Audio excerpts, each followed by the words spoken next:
Hello, YouTube.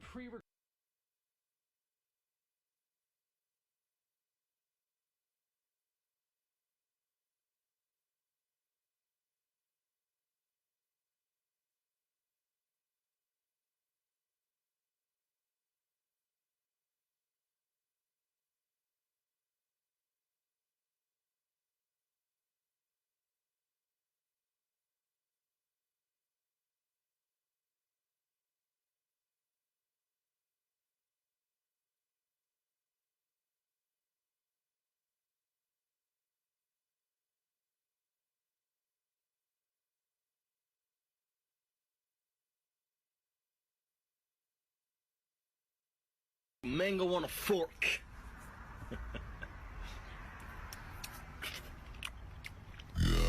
I actually have a woman question.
Hi, smile.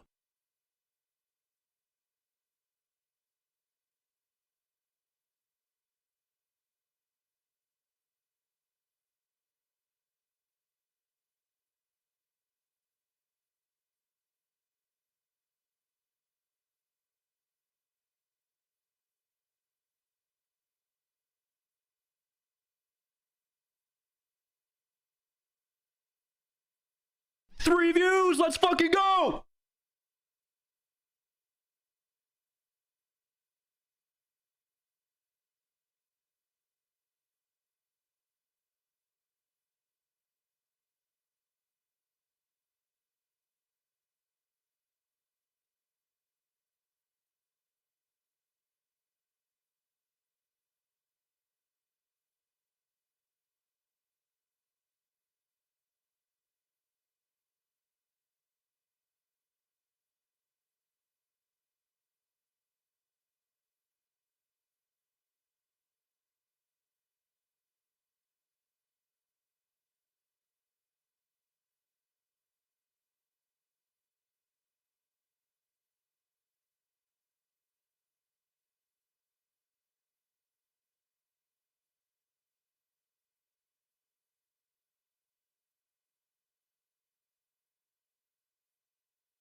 Yo.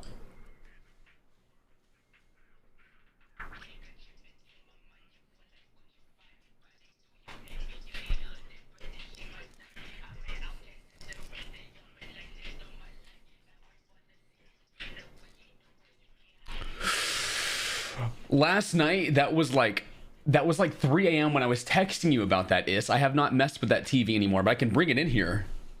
I can bring it in here and show you. New headset? Why? What? New headset?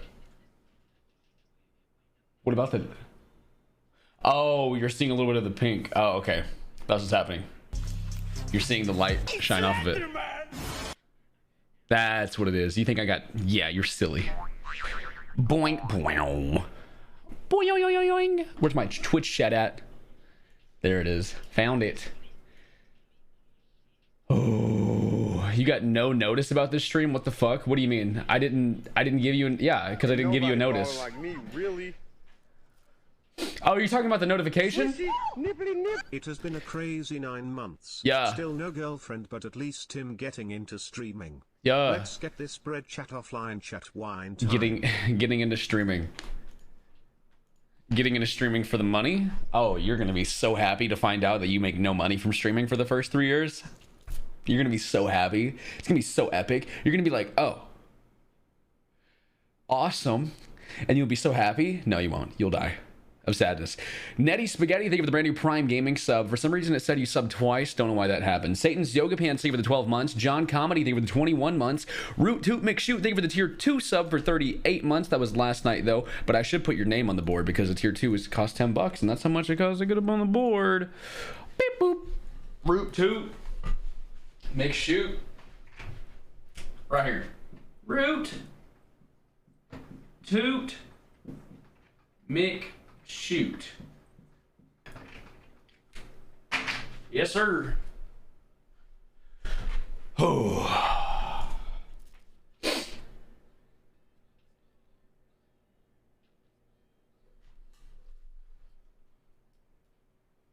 He's cool. He's cool, I guess. He's a little what's the word? Little cringe. Ow, I just fucking stubbed my toe. Shit. Ow. What the frick?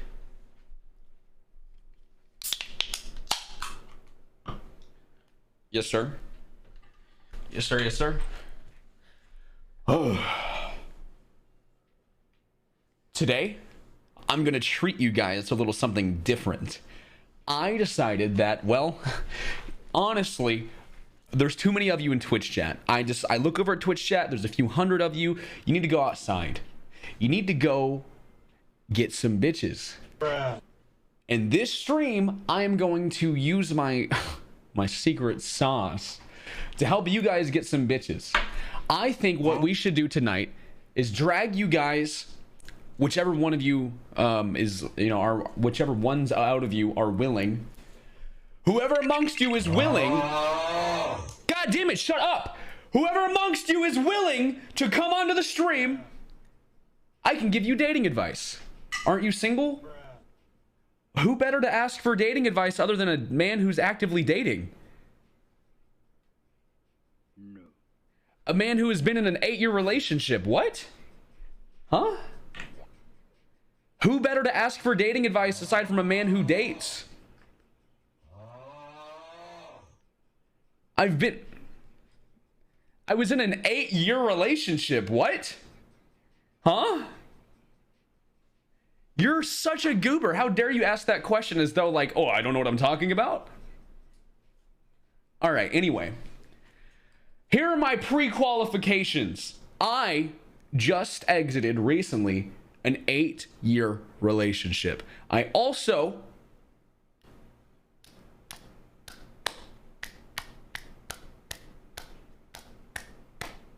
am active. I'm dating. I date people. I meet people and I go out and I talk and I hang and I socialize and I... You fuck!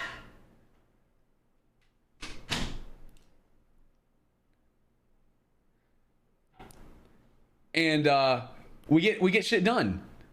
We get shit done. anyway, if you're interested in presenting to me your problems, if you have any problems in your dating life, or you're stuck, maybe you're at like a wall, maybe you can't figure out where the clitoris is. I don't know, dude. I don't know what your issue is, but maybe I can help. And if I can, feel free to line up in a little, let's get an interview room going. Mods, can we get an interview room going? Don't we have a subcategory for this? Specifically smooth. Until then, we can talk. I can read questions in Twitch chat. I know Smooth is here. Smooth, do we have a stage channel for something like this? Want to see something cool? Maybe. Is it your wiener? Hopefully not. Oh, it was a big wiener, and now he's permanently banned.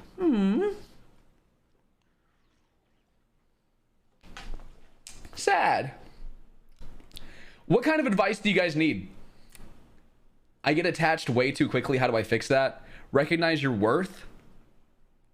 Recognize your worth and recognize the benefits of a 50-50 exchange. That's my first piece of based dating advice. Recognize your worth.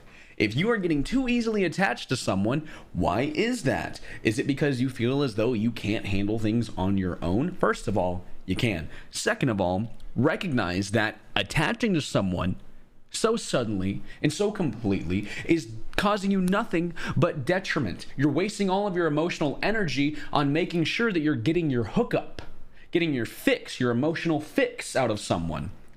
Hey, are you okay? Are you mad at me? Are we good? Is everything all right? No. Save that and put it towards something that benefits you mentally. I just crave physical touch. That's it. Oh, get your money up.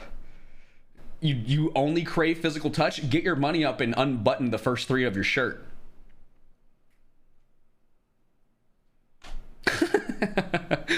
I always end up putting forth more effort than my partner, but get gaslit when I bring it up. You're watering a dead plant. Okay. Gaslighting, emotional manipulation, it doesn't belong in any relationship, even if you really like the person. And this is Omega based. The nicest people have the most leverage against you, because you've already established that they're nice and you can be emotionally vulnerable around them. You trust them with your feelings, right? They are the most dangerous. And I'm not saying you should avoid them, but I'm saying you should be aware of that. You should have that, not necessarily an escape plan, but an emotional contingency that just in case this person's a piece of shit, I will be okay without them. I will be okay. You do not need to keep roping yourself into a situation where you're getting taken advantage of, even emotionally. Even if every single exchange ends in a loss, because you don't try to win in an argument, you want to settle it. You want to come to a resolution, not a conclusion. I'm not saying you should form a backup plan, but I'm saying you should be able to mentally, and I'm talking about in your head, survive on your own without this person there. Because if they're taking advantage of you emotionally and every single exchange ends in a loss, you're fumbling. How do I make it more clear to my boyfriend that I hate the feeling of butt stuff? Already explicitly told him I don't like it, but he still pushes for it? So the issue is you've already kind of established this dynamic in your relationship that you're a pushover. And this is hurtful for me to say to you, but you establish this dynamic that you're a pushover. So you're going to have to rewind. And it's going to be a messy conversation. Because now we're back to consent. We are this late in the relationship, but we are actually reverting back to the consent stage. That's the issue. It's going to be a messy conversation. If he's not going to let you fuck his butt instead, so he gets a little taste of how that feels, then and you could very well be at a fundamental crossroads in your relationship. For some people, especially for gay men, I've heard this, it can be an absolute utter deal breaker. It can be a boundary not only for you, but it can be a boundary for him. My partner needs to be able to do this for me. I need a partner that will do this for me. This could be a fundamental problem. It's going to be messy. At this stage in your relationship, you're reverting back to the consent agreement, right? If he is not willing to listen to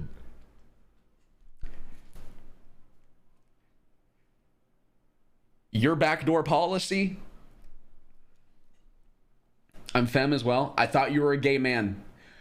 Okay. So, dynamic changed. No, dynamic not changed. Nope. Dynamic not changed. No, actually, this doesn't change anything. Yeah, it doesn't change anything. You're back to the consent stage. Stage channel open. Very cool. Very cool. I would love to do these interviews. I would actually really enjoy doing some on-stream interviews. I'm stuck in a spot. Let me read some more things from chat though, just for a second. Jim from accounting, thank you for the 15 months. Appreciate you. How do I make friends? Dating apps or leave your hometown. If you don't know anyone in your hometown, you don't want to make friends in your hometown, leave. If you want to make friends in your hometown, get out. Figure out what people your age do. Figure out what people your age do with your interests as well. Go out in public. This is literally key. This is literally key. Go out in public to a large public place. Find people that you like. Follow them. Follow them to their car and get in the back seat when they're not looking. Follow them home and study their every move. Okay, wait. Hold on. Back up. Okay, back up. Rewind. Find people in public that you like and just see what they're doing. What are they doing today? I like to go to 6th Street every weekend. My favorite thing to do out in public is bar hop. I love bar hopping. I love getting fucked up and socializing. That's so fun. What I like to do to find my crowd is I look for people that I'm attracted to and I just watch them from a distance, of course. What bar are they going into? Are they going into that bar? My people are in that bar. I'll go to the bar immediately. I feel the eyes. All right, there's gay bitches here. Okay. I try making conversation with someone, anyone. People here have my interest. This is a new spot for me. This is a spot. The gaming bar. It's an esports bar. I found a fucking esports bar. I go there every weekend, okay? I found a fucking esports bar. I spank everyone on Mario Kart. It's easy. It works out great. All I had to do was go out. All I had to do was go out in public. I really did. I had to go out in public and I had to figure out what people that I like do. I didn't really know what people my age with my interests do. I thought, well, maybe they go to the arcade. No, families go to the arcade. Well, maybe they go, I don't know, shopping at the mall. I mean, yeah, sure, but so does everyone. Who wants to be like fucking talked to while they're shopping? I don't. You go to the barcade. I go to Cidercade as well. You guys ever heard of Cidercade in Austin? Anyone ever been through? It's a really cool spot. Stage closed. Hold on one second. I'll get in in a second. It's really important to figure out what people your age do. You can even get online. You can even get online and find people that are similar to you and just ask them about their social life. Ask what they do for fun. Oh, you know, I go to this fucking, I go to like this little... a person that I went on a couple of dates with invited me to a nude beach. Holy shit, maybe like-minded people are at the nude beach. I have not gone yet. I will go to the nude beach. I will go. I got invited to an art show. Wasn't my scene. A lot of art hoes there. Not the kind of art hoe that is into me though. Different kind of art hoe. Well established. Emotionally independent. Very queer. Hard to compete with. Can't touch that. Which nude beach? I won't tell you. How do I get past the making out stage? You are a teenager. Don't ask me anything ever again. How do I get past the making out stage? Put your hand down their pants, pussy. I don't know. If you are consistently okay, so here's actual advice, right? Because I personally have not physically interacted with someone in a long time who I feel as though is timid or hesitant physically. If we are making out, I assume that you like this shit. We are touching each other now. That is sort of like communicated consent, I feel like. Your arms around me, tongue in my mouth. So I feel as though right there at that point, maybe you should just like stop overthinking. You know? You should stop overthinking it. If you are making out consistently, you don't know what to do next, you're overthinking. What do you mean? What would you like to do? Ask yourself that. Maybe I would like to see your tits, sir. Bitches be unbuttoning my shirt. I don't even have to ask. God, that is so refreshing. Unbutton my shirt, whore. Unbutton it now. Unbutton my shirt and feel my chest hair, whore. Slut.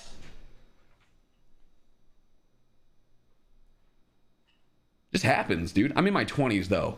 Like I went through the sexual awkwardness stage when I was a teenager, like everyone else. Well, not like everyone else, but like most people, I started being sexually active when I was a teenager. So I got through that. So like, if you don't know what to do, you're probably overthinking. You do what you like. Read your partner's body language. Look for the yeses and the nos. Literally look for the agrees and disagrees. Touch here, nothing. Touch here, something. Yes, continue. No, don't touch there again. Just pay close attention. Each exchange is 50-50 in a relationship, including the physical exchanges. I've been discorded? How have I been discorded? I literally have it open on my monitor. How have I been discorded? You like that hot shit, don't you? It makes my booty hole itch, but I like it. The fuck? I like the girl I'm dating, we get along fine, but we don't really click emotionally and don't see each other much. It was always casual and low stakes, and I'm just not really interested in continuing. I've never broken up with someone though. Odd position. There is no way that you are a like omnipotent gigabrain, all-seeing God. Your partner is not oblivious to this dynamic. They are also aware. Oh God, I'm dying. Holy shit, you are on the charger. Relax. My phone does that when it hits 10%.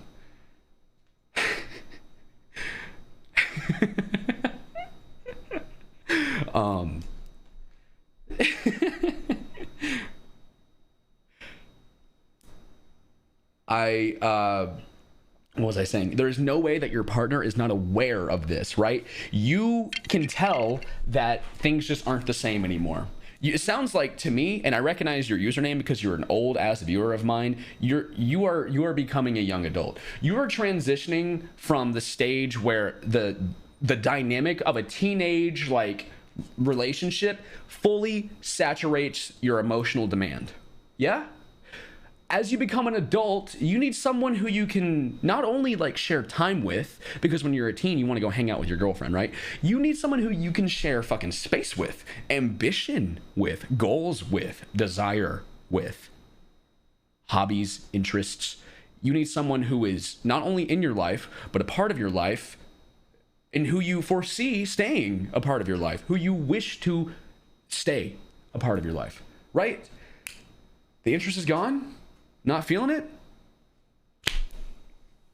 It's just kind of It was always, like you said, casual and low stakes. Bro, I have like 7 of those right now. You know what I am? I'm single.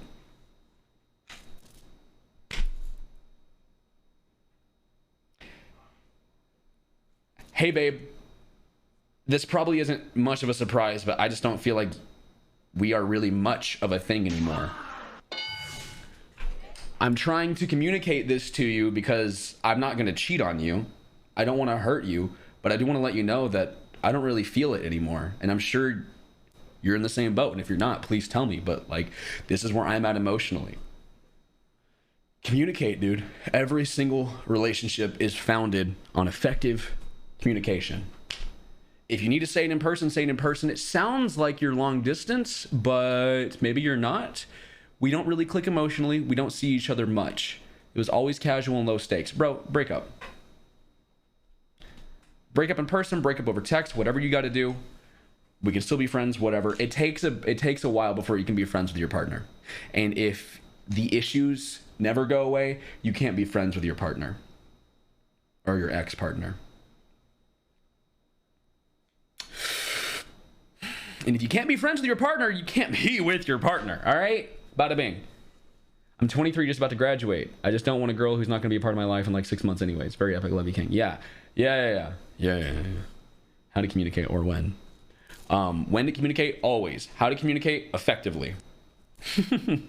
Don't waste time. Don't waste words. Don't waste breath. Don't waste time.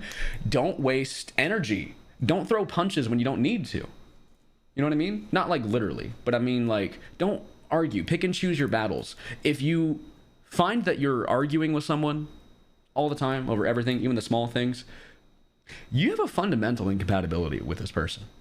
You really do. You shouldn't argue with your partner. Maybe every so often, sure. Healthy arguments, critical exchanges, sure. But you shouldn't be bickering. You shouldn't be arguing. You shouldn't be sitting in the car with your partner thinking, oh, I wish I was alone right now. Or I wish I was with someone else right now.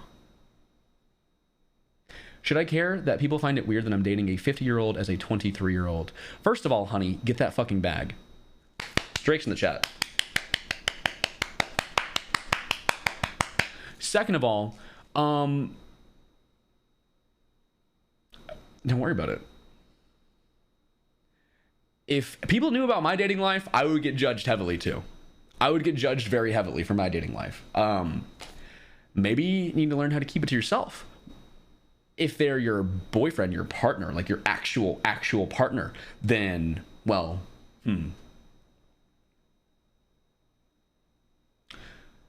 I think you need to decide what matters more to you. I thought you said 15 and 23. No, they are 50 and 23. This is not a Minecraft stream.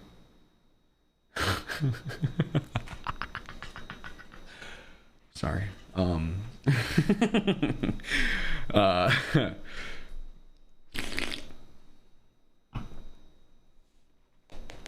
need to decide what matters more, public opinion or your own happiness. And here's the kicker. If the public opinion is affecting your happiness, we're in a loop. A little bit of a loop, no?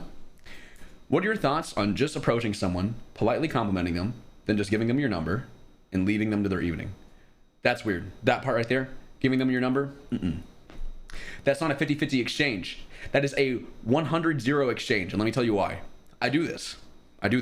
Walk up to them. I don't know, maybe do some slutty shit, lean over. Maybe I rest my chin on these two fingers. You know, like this. I really love your outfit. Like the whole thing, whatever, just compliment. Maybe it's a run-on sentence. And then I walk away. No contact info. Giving them nothing. Nothing about me, right? You know what I'm doing? I'm seeing if they, one, give me something in return, or two, ask for my number. You don't get it unless you ask. You do not get my number unless you ask for it. I'm not giving you mine. Maybe it's just because I'm not desperate. I don't know. But I never give it out. I'm never like, hey, please text me. Maybe this is like pickup line bro shit. Maybe this is like getting into Andrew Tate territory here. But I don't just give out my number just because I want this person. I don't like making myself immediately dependent on someone else's. I don't like making myself immediately dependent on someone else. Like giving them my number and then crossing my fingers. Don't do that. I don't like that. I don't like the way that makes me feel. This sounds very low tier God. I don't know. Because I'm not doing it to establish my dominance or anything like that, but I want an equivalent exchange. So I will go up and I'll give someone a compliment because giving compliments makes me feel good, but I'm not going to create an expectation that you're going to text me or call me. I want it to be an equivalent exchange. I've handed out my Discord. She was a bad bitch too. And you know what?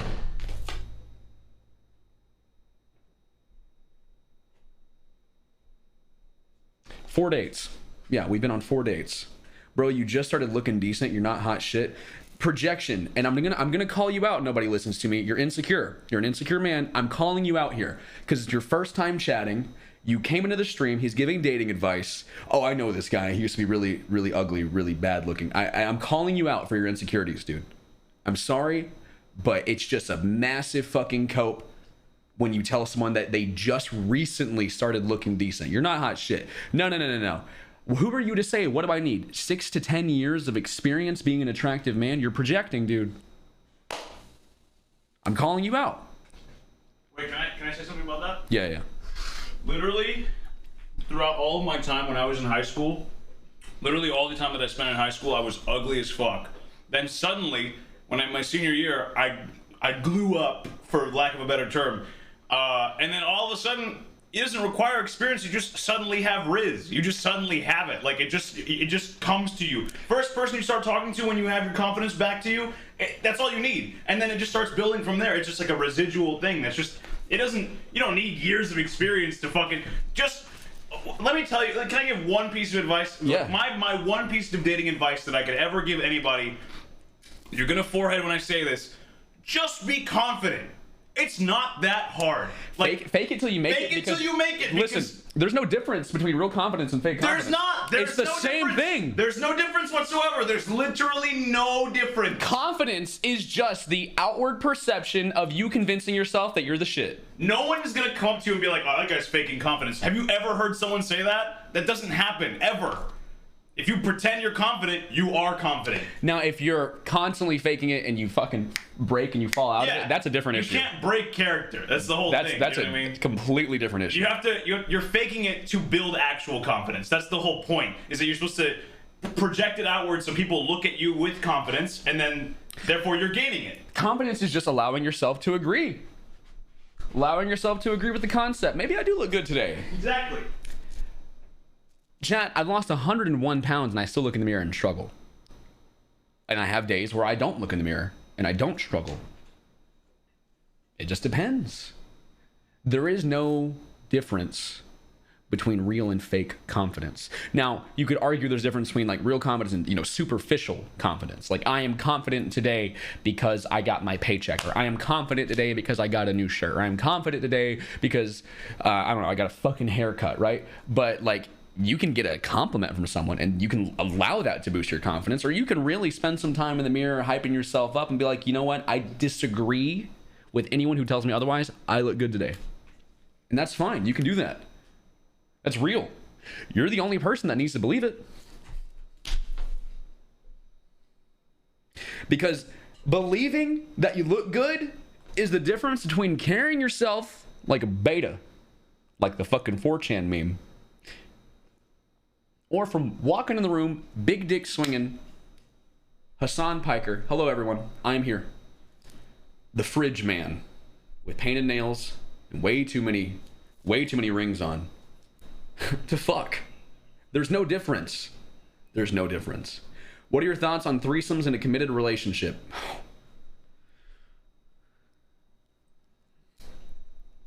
Good luck. Good luck. Good luck. Yeah, that's all I will say. Good luck. Oh no, really? Yeah, absolutely. Whether or not you even think it would cause issues. Well, no, I'm into it and she's bisexual. How could this cause issues? How could this cause issues? How could this cause issues? Oh, you are so clueless if you think everything will be fine. You really, really, and I mean fucking really, need to be on the same page. You really need to be on the same page.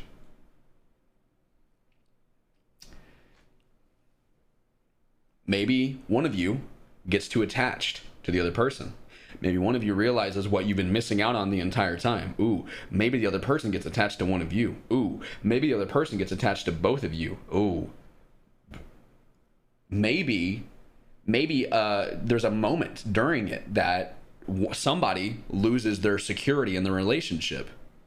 Maybe there's a moment after where that security fades away. Maybe there's a tiny little thought that plays on loop in your head for weeks and weeks and weeks. But because you already agreed to do this thing, you don't want to say that you didn't like it, because that's revoking consent after the fact. And what, now you're making me out to be the bad guy? I'm just communicating to you how I feel.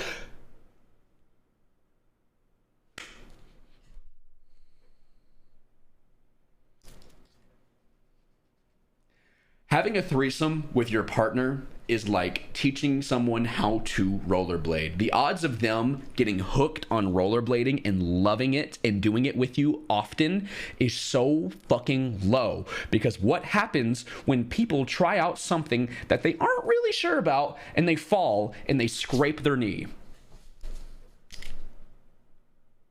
What happens, chat? Odds are they don't want to do that again.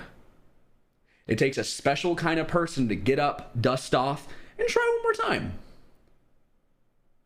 Because including a third person into your relationship is like bringing a grenade into the bedroom. I'm just playing. It's not. It's a, whoa, whoa, whoa, whoa. I'm just joking. Maybe it'll go off. I don't know. It's more like planting a claymore. It's more like planting a claymore at the foot of the bed and trying not to set it off.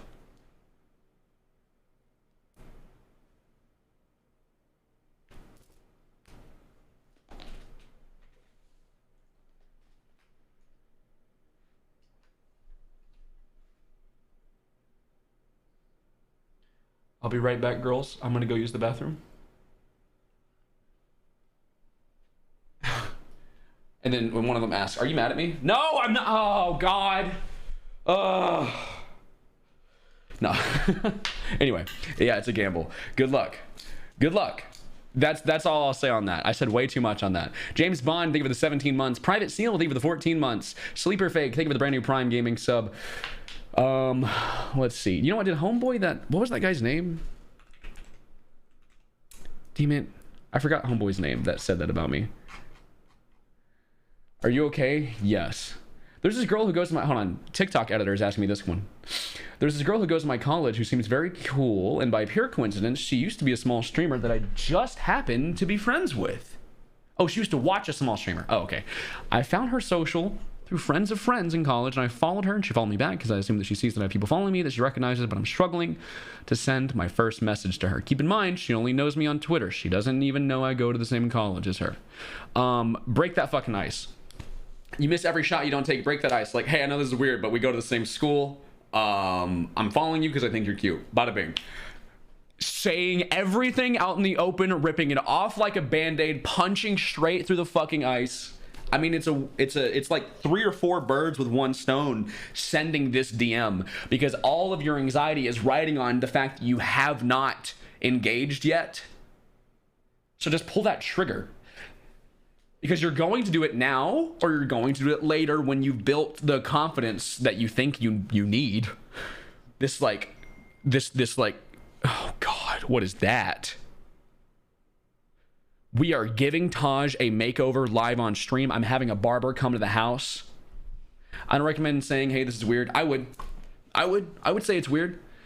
Say it's like completely normal, or else she's gonna see it as weird too. What? No. What? It's weird. No. I disagree with Chatter. I disagree fundamentally. It's weird. Just acknowledge that it's weird. Like, hey, this is weird. It is weird. She's gonna see it as weird whether or not you say it's weird, because it is. Dude, it's weird. It's weird. It is weird. The whole thing is weird. It's not like creepy. Let's not create synonyms here. It's just weird. It's like, oh, that's weird. Oh. You can't just tell someone that this is normal, and they'll be like, oh yeah, it is normal, huh? It's odd. It's odd. That's what I mean. It's weird. It's odd. This is odd, but we actually go to the same school. Would you like to get coffee at the student center? Or, you know, something like that. I would offer a bagel. Do you like Einstein Bros? Let's meet up over next to Panda Express. You know? Like, hey, I'm gonna be here later.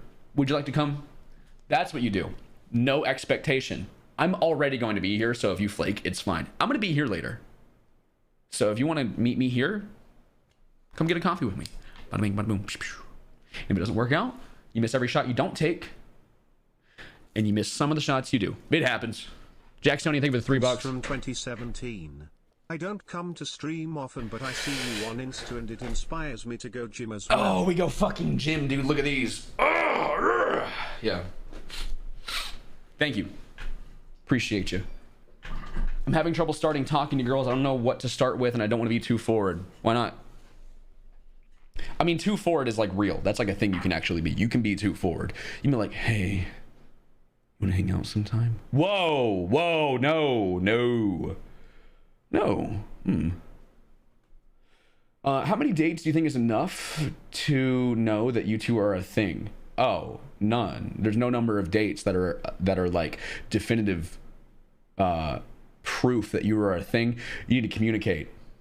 If you're dating and you have not established with one another that you're exclusive or together or a thing, whatever a thing is, then you're not going to be a thing. Like, you can't communicate that to one another. Wow. Okay. You need to be able to communicate, dude. You want to be a thing? Communicate effectively. That means asking, what are we? Asking what are we on date number 2 is a way to get kicked out of my house. Asking what are we on date number 17, that's fair. No, that's fair. That's a fair question. Let's talk about it then. Yeah? Yeah? Does working out actually make you more attractive to others in your experience? Yes, and it's one of the things that's actually made me so fucking red-pilled and hate women. Women are fucking pigs.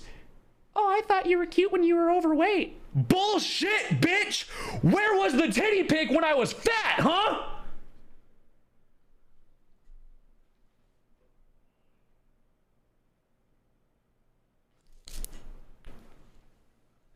The reason I work out was for my own confidence. Like to dissect. I knew that it was going to get me more attention from the lesser sex. I knew it was going to get me more attention. I knew it was. And my fear was it making me a little black-pilled. My fear was it making me an incel, because like my personality is intact, dude. I'm still the same fucking fat guy. God damn it. But now they want to talk to me, and that's fair. Because what I've realized is, you know what? I ain't no better than them. Shit. Now that I am in great shape, I can be picky. What goes around comes around, dude. I am no better. I am no better than a fucking man. Oh. Well,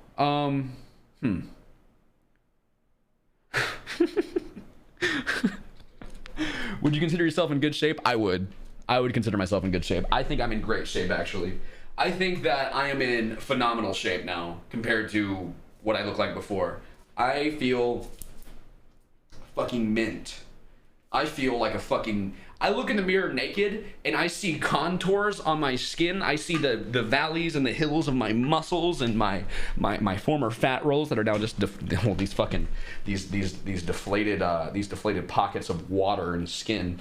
But like, I feel like a fucking Giga Chad sometimes when I look in the mirror. So I will say it has boosted my personal confidence. And obviously it's so easy to say when you're on the other side of the fence that, yeah, the grass definitely was greener over here. But it's not the same for everyone. I cannot get rid of these last 15 pounds. It's because there's nothing there. It's all mental. I look in the mirror and I still see a fat guy. I look in the mirror and I still see the same fucking tubby, big old bucket of lard that got bullied off of iFunny and ate goddamn bags of Funyuns every day and... Oh, God... Any advice for a black dude with autism? Anime. Anime. Fat white bitches love anime. Fixate on anime. You are going to get laid, my man. Yes, sir. Yes, sir. Let's fucking go. Anime. Mob Psycho 100. My Hero Academia. Yes. Dragon Ball Z? Who the fuck is watching Dragon Ball Z? Huh? Oh, actually, sorry. You want to impress girls? Haikyuu.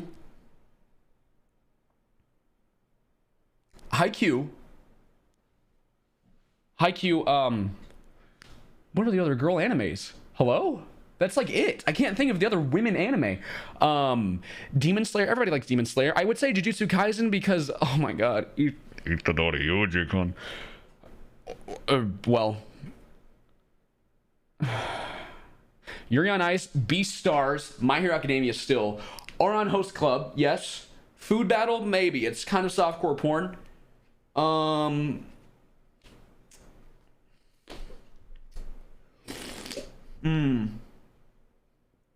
Toji? Are we thinking of the same anime here? Exotic Margarine, thank you for the 14 months. Assassin Llama, thank you for the 10 gifted. The 10 gifted. I'm going to read through your chat logs and see if you're trying to get me to notice you. Unless you just want something on the board, tell me what you want before I move on and start doing interviews. Attack on Titan. Bitches like Attack on Titan. But if you find a girl who is like really, really into Attack on Titan, she has a monster fetish. She has a monster thing and you will never be able to compete with that. What are you going to do? Put on a mask? Maybe. But you can't compete with it.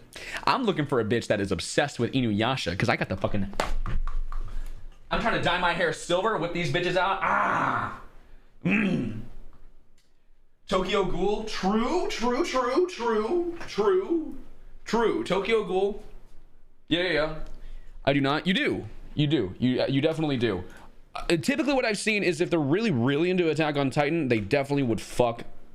Well, they would fuck one. They just want to pick me up.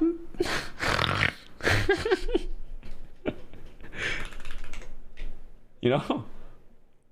That's real. That's actually real. Okay.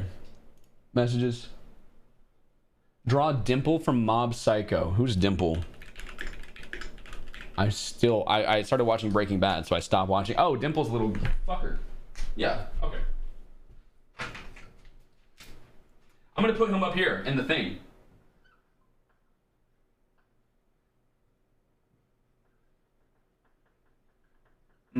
He's gonna be riding the train. No one has put their drawings on the train, so that's what I'm doing now. Beep, beep, beep.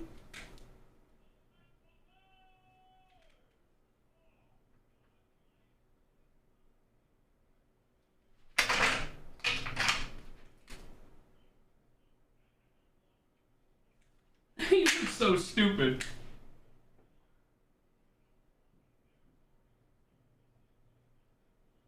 Hi, thanks for checking in. I'm still a piece of garbage. What am I missing here? Oh, his fucking stupid outlines on his face. He has like facial features, that's right. Oop. Sorry for picking that up on my toes, that was awful.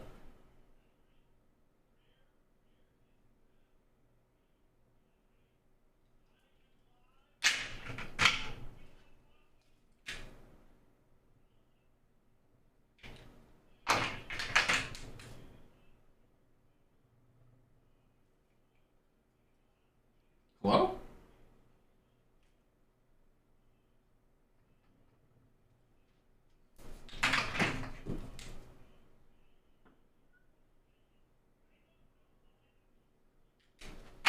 Okay, there he is. He's on the train. Can't tell. He's there. I promise. He looks fine, probably. Should I stop being a furry to get bitches? Yes. No, actually. No. Furry bitches are crazy. No, dude, furry bitches are insane. Would you still date big girls even now with more interest to choose from? So I have already, since I've been single. Now, there's a difference between being like overweight and in good shape and being overweight and in bad shape, because I've hooked up with girls who are overweight and in fantastic shape. Like, I have nothing on my desk that is the shape, but great shape. And that's what my preference boils down to. If you are running out of breath,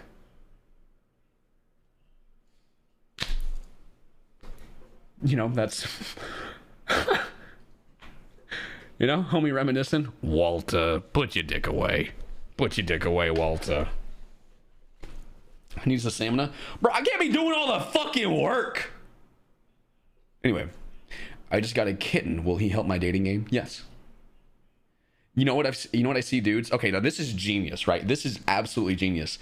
I go to Barton Creek in Austin. It's this little like public waterhole creek place, right? Walking up and down next to where everyone's like partying, getting drunk because it's a public place, you know, fucking it up, whatever. There are dudes walking their puppies by themselves.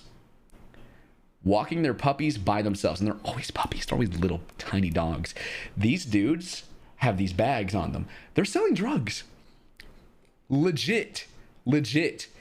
It pulls women because, oh my God, little puppy. So maybe they get a number out of it. Or she has a boyfriend. Hey, you trying to pick up? They are dealers. These guys walking their dogs are fucking dealers. They are selling. Y'all trying to get fucked up? Shit, what do you have, good sir? Other than the little dachshund there. Hello, little bit. Am I a dealer? No. I make way better money playing video games for you losers. I'm sorry, no, that's mean. Where is this park so I can avoid it? Yeah, never mind. I'm not gonna. What am I in Arizona? Is that a fucking cicada? Jesus Christ. It's kind of slick. No, it's definitely genius. Do people actually buy from those guys? Yes. Because I'm like, people are walking up to this dude and they're not petting the dog. He's reaching into his bag and dapping him up. Hello, draw a little. You know? You know what I'm saying? Draw a little guy. I don't think I will. Thank you for the sub. Beep boop. Ender, leave it 19 months. Has having Rex help you get dates? People just really like Rex. They just really like Rex. Like they come over, they see Rex. Rex, honestly, he steals the spotlight from me. He actually does. Yeah. Any advice for the absolute biggest nerd on the fucking planet? So you've boxed yourself in with extremely niche interests. They make you happy. Now you gotta decide what makes you happier, your extremely niche interests or affection. If it's affection, you can safely maybe distance yourself from some of these niche interests, maybe develop something that's not so specific, maybe something that people can find an interest in with you. Maybe whenever you come over, or you can talk to them about their things. Maybe whenever they come over, maybe they can talk to you about your things. If you can see yourself not interesting anyone with the figurines on the shelf, then maybe put them away. Or if they're really important to you, you're gonna have to realize that your dating life is gonna be very fucking difficult, dude. The more unique and interesting and complex you are, the more difficult it is to find someone that really matters and means something to you. Now, you can find people that don't really matter and don't really mean a whole lot to you, and that's a different story. That's called being a slut. Ain't nothing wrong with that. Ain't no shame in that. Maybe try to discover new interests, though. If you have any charisma, you can make painting Warhammer figures seem cool. Bitches love it. It's artistic. Yeah. Yeah. I have my fucking Legos on display in my house. Like, you walk into my house, the first thing you see is my $800 Ultimate Collector's Edition AT-AT. Like, it's the first thing you see when you walk into my place. My big, massive fucking Star Wars robot dog. Insane. And sometimes girls are like, oh, that's cool. That's kind of cool, I guess. And sometimes they're like, oh, you like Star Wars? Yes. Just depends. What kind of necklaces you got? Fake bullshit, but I don't wear them very often. I don't get them wet. I love people with niche interests that like share weird facts about some weird lore or something. All right, you like people who are autistic and ADHD. If you are autistic, find a partner with ADHD, because the ADHD motherfuckers are full of useless random facts, and you can collect them all. You can sit there and just listen to them talk, and they will never stop talking. You don't have to worry about any conversational weight to carry. They will never shut the fuck up, and you can just listen to all of their cool little interesting unique facts. Collect them, bitches. Store them. I actually avoid women with autism because I will never shut up, but you know, it's 50-50.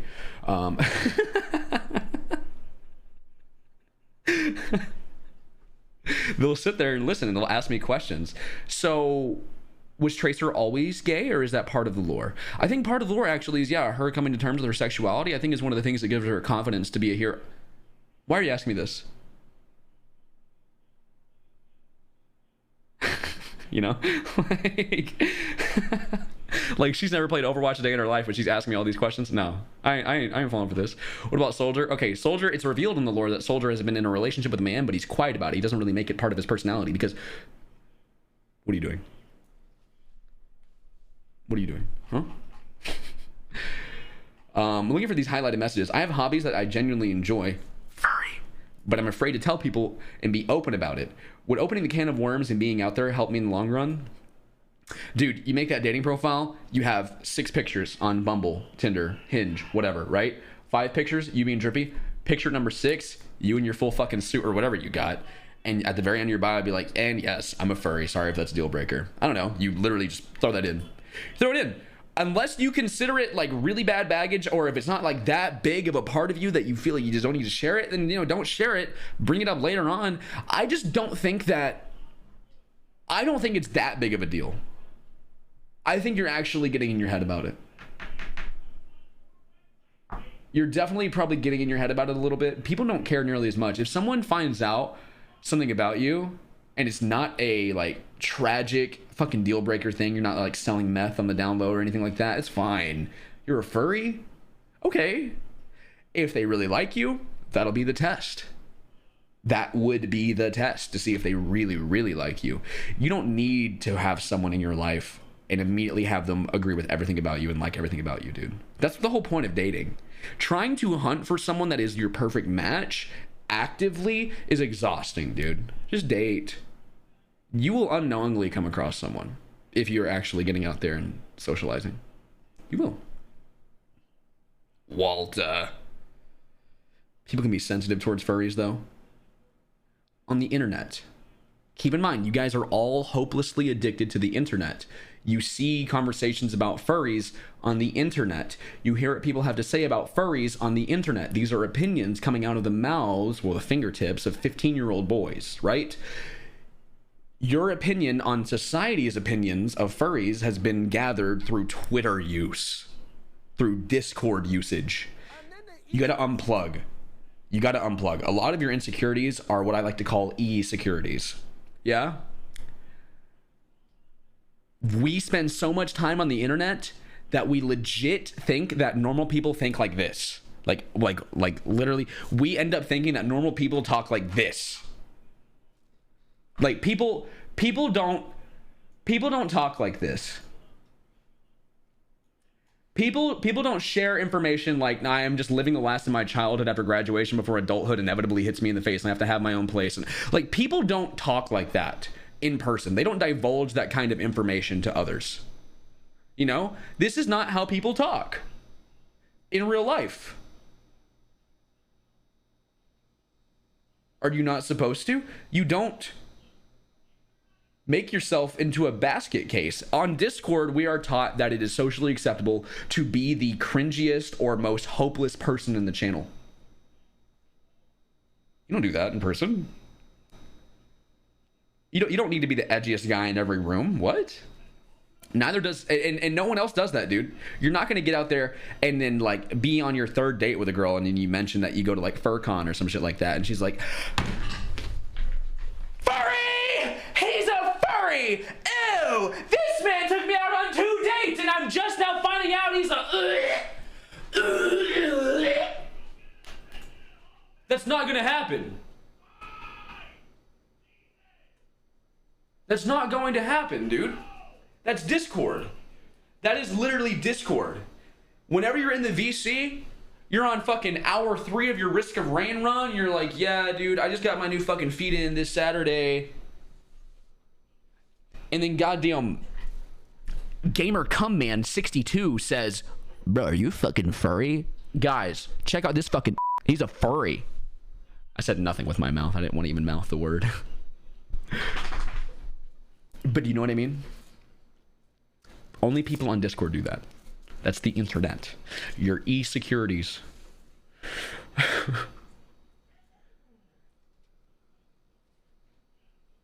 Your internet securities. You don't know what I'm capable of? Okay, well, that's... Let's just say I'm a computer hacker. We are actually joining in here. Become a speaker. That's what I'm doing. Show requests. Okay. Oh no. Don't you dare oh no me. Don't you actually don't you dare oh no me ever. How dare you? Dude. No, you're good. You're good. You're good. Oh. So let's see here. We have some requests. I wish people could like write something with their request. That'd be cool. Just put it in nickname. Yeah, you could make it your nickname on Discord. But what are you guys all doing in here in the talking channel? Waiting for you. Oh, okay. I believe. Okay. That's fine. Okay. I'm here now. Have at it. Okay. Yeah, have absolutely. At it. That means you two is. Yeah, that's right. Get the fuck out of here. Anyway, let's see here. You think spamming it's gonna make me click it? I'm actually gonna run from the top. So nice try. Yo, what's up, Rum River? Yo, what's up? What's up? Give me the rundown.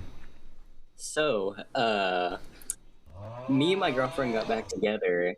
My parents don't really like her, and they don't know we're back together. What the hell do I do, man? Age of both parties involved. We're both 16. Woo! Bro, this is L. Literally, like, 30% of your life is all you get right now. Like, you get to make 30% of your decisions. 70% of everything you do is, like, your parents say, you know? Like, think about it. You don't live at your own place. You don't even eat your own food. You don't drive your own car. Like... I do drive my own car. Is it paid for? We're still trying to pay it off, and I currently have... We, right? What'd you just say? It's not fully paid off. Okay, but what was the word you used at the beginning of the sentence? We're still trying to pay it off, right? What I'm saying is, like, you're, as far as independence goes, at 16, you basically have none of it. If your parents are going to have a hand in your dating life because you're making everything that you do known to them, it's just how it's going to be, man. If they don't like this girl, they don't like this girl. There's not much you can do to make things different other than stick it out. Or if you really, really, really need a partner that you can include, like, in your family life, you're going to move on, man. I was told to tell them when I move out or when I turn 18. Tell them, like, that you're still together? Yeah, we'll tell them that we got back together and that we've been together for years. That could be safe just because parents, especially around the 18th birthday, turn into fucking controlling assholes. It's like right after you gain your full independence, that's when they crack down the hardest. I don't know why, but I'm sure I'm going to see nodders in chat. For some reason, the second you turn 18, your parents start cracking down the hardest they ever have. For whatever fucking reason. It's because they realize, like, it's too late to make my child good. This is just what they are now. Fuck. Shit. I'm releasing them like this. It's like the tournament is tomorrow and I've only taught my Pikachu, like, one move. Fuck. Okay, well, GLHF. So, that being said, keep it a secret. You don't really need your parents to know, do you? No, I've been raised to be pretty independent. Plus, I'm pretty sure my parents will understand because they're kind of based. But yeah. Do they have Life 360 on your phone? Hell no. Do your parents know where you are or what you're saying to people online? Nope. Then you're invisible. Let's go. Yeah. Just you can date this girl all you want. Who cares? Thank you, Mr. Streamer, man. Yeah, also, dude. Thank you for calling my room Wicked on Coom Caves. Mine was the one with the arcade cabs. Very cool, dude. Thank you for coming in and let me spit. No problem, man. Alrighty, dude. Thank you for taking the time to speak with me. Yeah, for sure, dude. Have a good one. Beep boop. Cess.jpg. Get on in here. You're next. What's up, dude? Give me the rundown. Oh boy. Oh boy.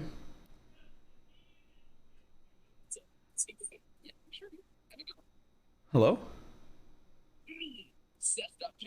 Dude, you are on a 20-second delay. Mute my stream. Hi, sorry, my fucking speaker cracked out for a minute. Oh God. You guys gotta turn off my stream while you're waiting in line. That way, whenever I get you in here, you gotta turn up Discord. I'm here. You've been talking to me for like 20 seconds now. Sorry. Okay, give me the rundown. So I like this girl like a lot. Okay.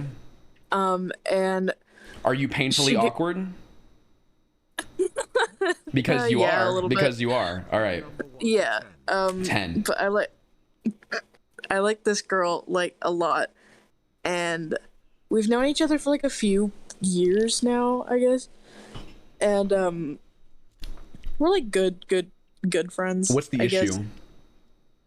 Guess. She got a girlfriend, and I don't know how to. You don't know how to get over that. How to like take an L and move on gracefully?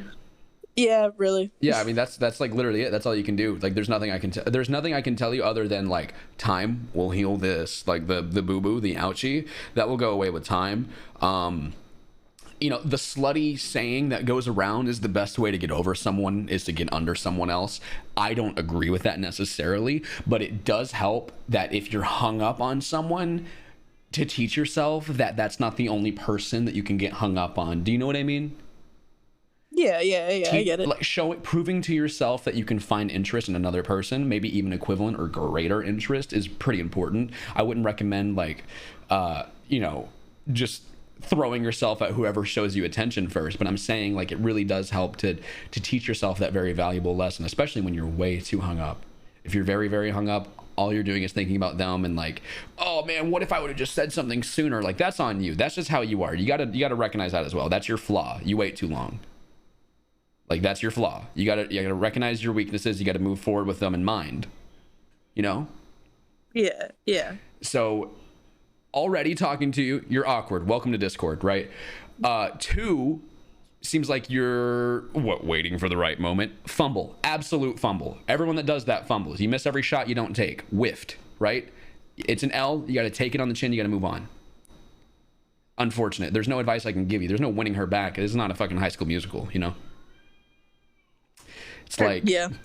Does this person know that you have the hots? I think she might have at one point. You think they might have at one point. They do not know. They don't know. And that's also another fatal flaw that you have.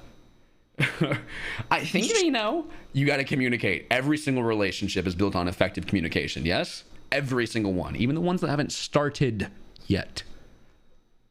So if you're just kind of like sitting around twiddling your thumbs, poking your pointer fingers together, hoping that maybe they'll notice, you're wasting your time and honestly their time. So like it's an L. Unfortunate. The best advice I can give you, don't make the same mistake twice. All right, solid. Thank you for coming in and letting me roast you. Yeah, no, thanks for your time, man. Absolutely. Peace. Beep boop. Whoop. Get on in here. Oh, I know this one. I know this chatter. Oh god. Hi. Here we go. All right. Are you the Danish woman? Am I Danish? No, I'm not Danish. I'm from the Netherlands. Oh, you're the Dutch one. Okay, you're the other one. You're the other one. You're not the one that's been drunk in my Twitter DMs every night? No, I don't do Twitter. Different woman. You're the one in my Instagram DMs, aren't you? No. Oh my god, different I'm woman. Just in your chat. You're just a different Dutch woman? Yes. How many Dutch bitches watch? Okay, never mind. Sorry. Give me the rundown. Go ahead. Yes, absolutely. Okay, I'm female, I'm cis, I am pansexual, I have a partner that might be trans. Okay, hold on. You just gave me your character sheet. Back up. Yeah. What is the issue? Sorry. The issue is that I've never been with a woman. They're trans femme. They might be trans femme. Okay, so this is happening during the relationship, the transition. Yes. Oh. Yeah. No, this is something I have no anecdotal experience with. This is interesting. I know. Okay. No, this is interesting. So, the issue is this a fundamental conflict with your sexuality, or is it just something new? It is something new, but I am scared about it. Poor K. Or why? May like conflicting with my sexuality or not, or it's just strange. It's just something new, and I'm scared about it. Okay. Let me ask this: your partner, their gender is transitioning, yes? Mm-hmm. Are they changing themselves? Is your partner going to be the same person before and after? Absolutely, yes. Yeah. So. Also, it's really funny. You mentioned before. You said autistic and ADHD. I am the ADHD, and they're the autistic one, right? Trans girls and autism, name a better combo. Okay. So, back into the question. What's the issue here? Honestly, just a question for you. How do I pussy? Okay, hold on. First of all, you're gonna have to wait until it gets there in the mail. All right. Yeah. You don't need to. That's like oh, I can't wait to play fucking Spider-Man on the PS5 and it's 2018. Like it's not coming out for a while. All right. It's not coming out for a little while. So relax.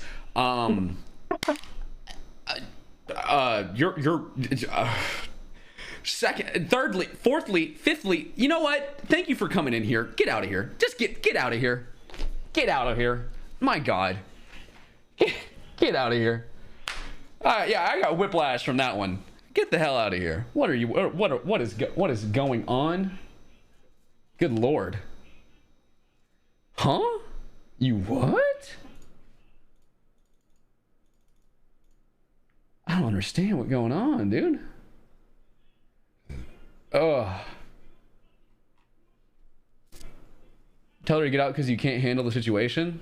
What are you talking about? Are you trying to like alpha male me right now? Are you trying to alpha male me? You trying to get in my head? Oh, what? What's wrong, bro? Couldn't handle the situation? What? Yeah, no, I'm a pussy and I freaked out and I cried and I came early. No, I just didn't see the help. What was the issue? Tell me what the issue was, chatter, that was paying attention so clearly. What was the issue? They didn't know how to eat pussy? They didn't know how to eat pussy?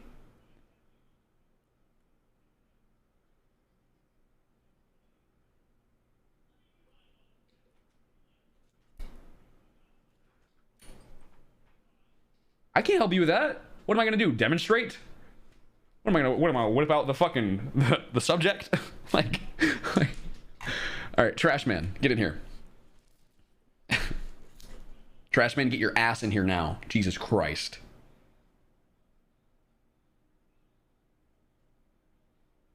Yo.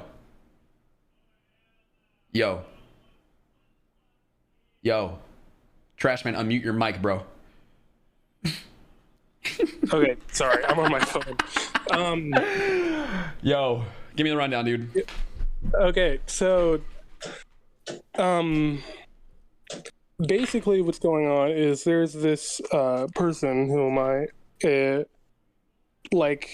very interested in, but I'm like 1,000% sure they're not interested in me, and it really isn't me like being insecure. How do you know? How do you know? Let me ask you that. Oh. How do you know they're not interested? Okay, so they're really cute, and I have a self-control problem, so I kind of stare at them a lot when I shouldn't. And okay, that's weird. It's weird. It's really weird. Right. I hate myself for it. But I didn't even know that they were in theater, right? Like I just joined theater in high school. Okay. And but like I was really interested, so I joined theater, and then I find out they're on the same like crew as me. Okay, here. And I'm holding up my hand right now. I'm holding up a fist, and I'm going to put a finger up every time you give me evidence that you know this person is not interested.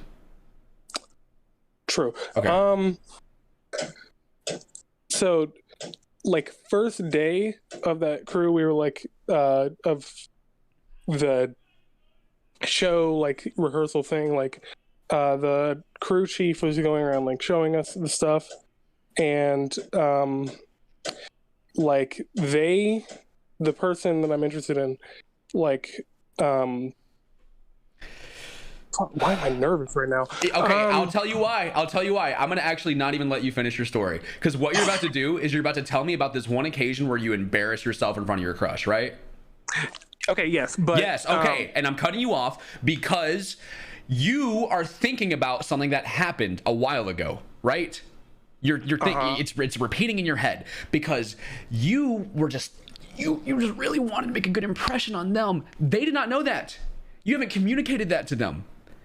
They saw that thing, whatever happened, you fell, you busted your ass, your dick fell out, everyone saw it, whatever occurred to you, everyone forgets that shit except you, dude. Your confidence, it sounds low, minimal. I'm talking 3 degrees Fahrenheit on the confidence thermometer, okay? Like, you... It wasn't like something happened. They were just like very kind of cold, if that makes sense. But then also, they immediately like quit that crew and moved to another one, and I think it was like because of me, right? I want to disagree with you right away because that's just not how normal people think. Can I ask why you think that? What do you mean? What you just said is a blatant, extreme overthinking moment. I think they quit this theater crew because of me. I'm just repeating what you said out loud. It sounds crazy, doesn't it? They're like a very kind of shy person, and I could definitely like see them doing that. Everything you've said so far, bro, has been a hypothetical. You're planning out all these different ways that the ball can bounce off of the rim, and you haven't tossed it once. You're right. Yeah, dude. You miss every shot you don't take. Well, shit, I don't even know if I should. That's what I'm saying, bro. You just literally, your issue is confidence, man. Yeah, but like I don't even know if I should even ask what I like came here to ask at this point. Okay, well, what's the ask? I just feel really bad. I feel like I make them like uncomfortable or like feel unsafe. 'Cause I'm a big guy, right? And I know I look scary. I'm 6'2". I'm broad-shouldered. I have mean-ass face most of the time. I don't like that, but like, and I'm not a unsafe person, I guess. But I'm questioning whether I should. Do you have a camera? What do you mean? Do you have like a webcam you could turn on? I have my phone camera. Can I call you privately and we'll join back this call in a second? Sure. Okay.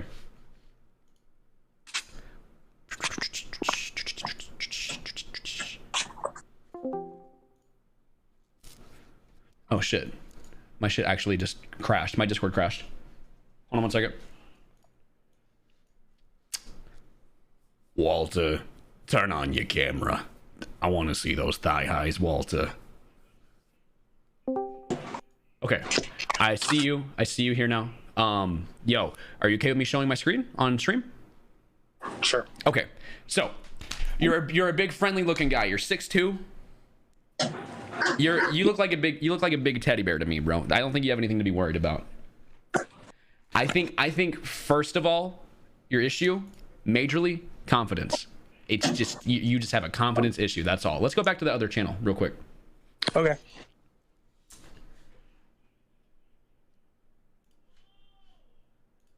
And then homeboy, you're gonna have to re-request real quick.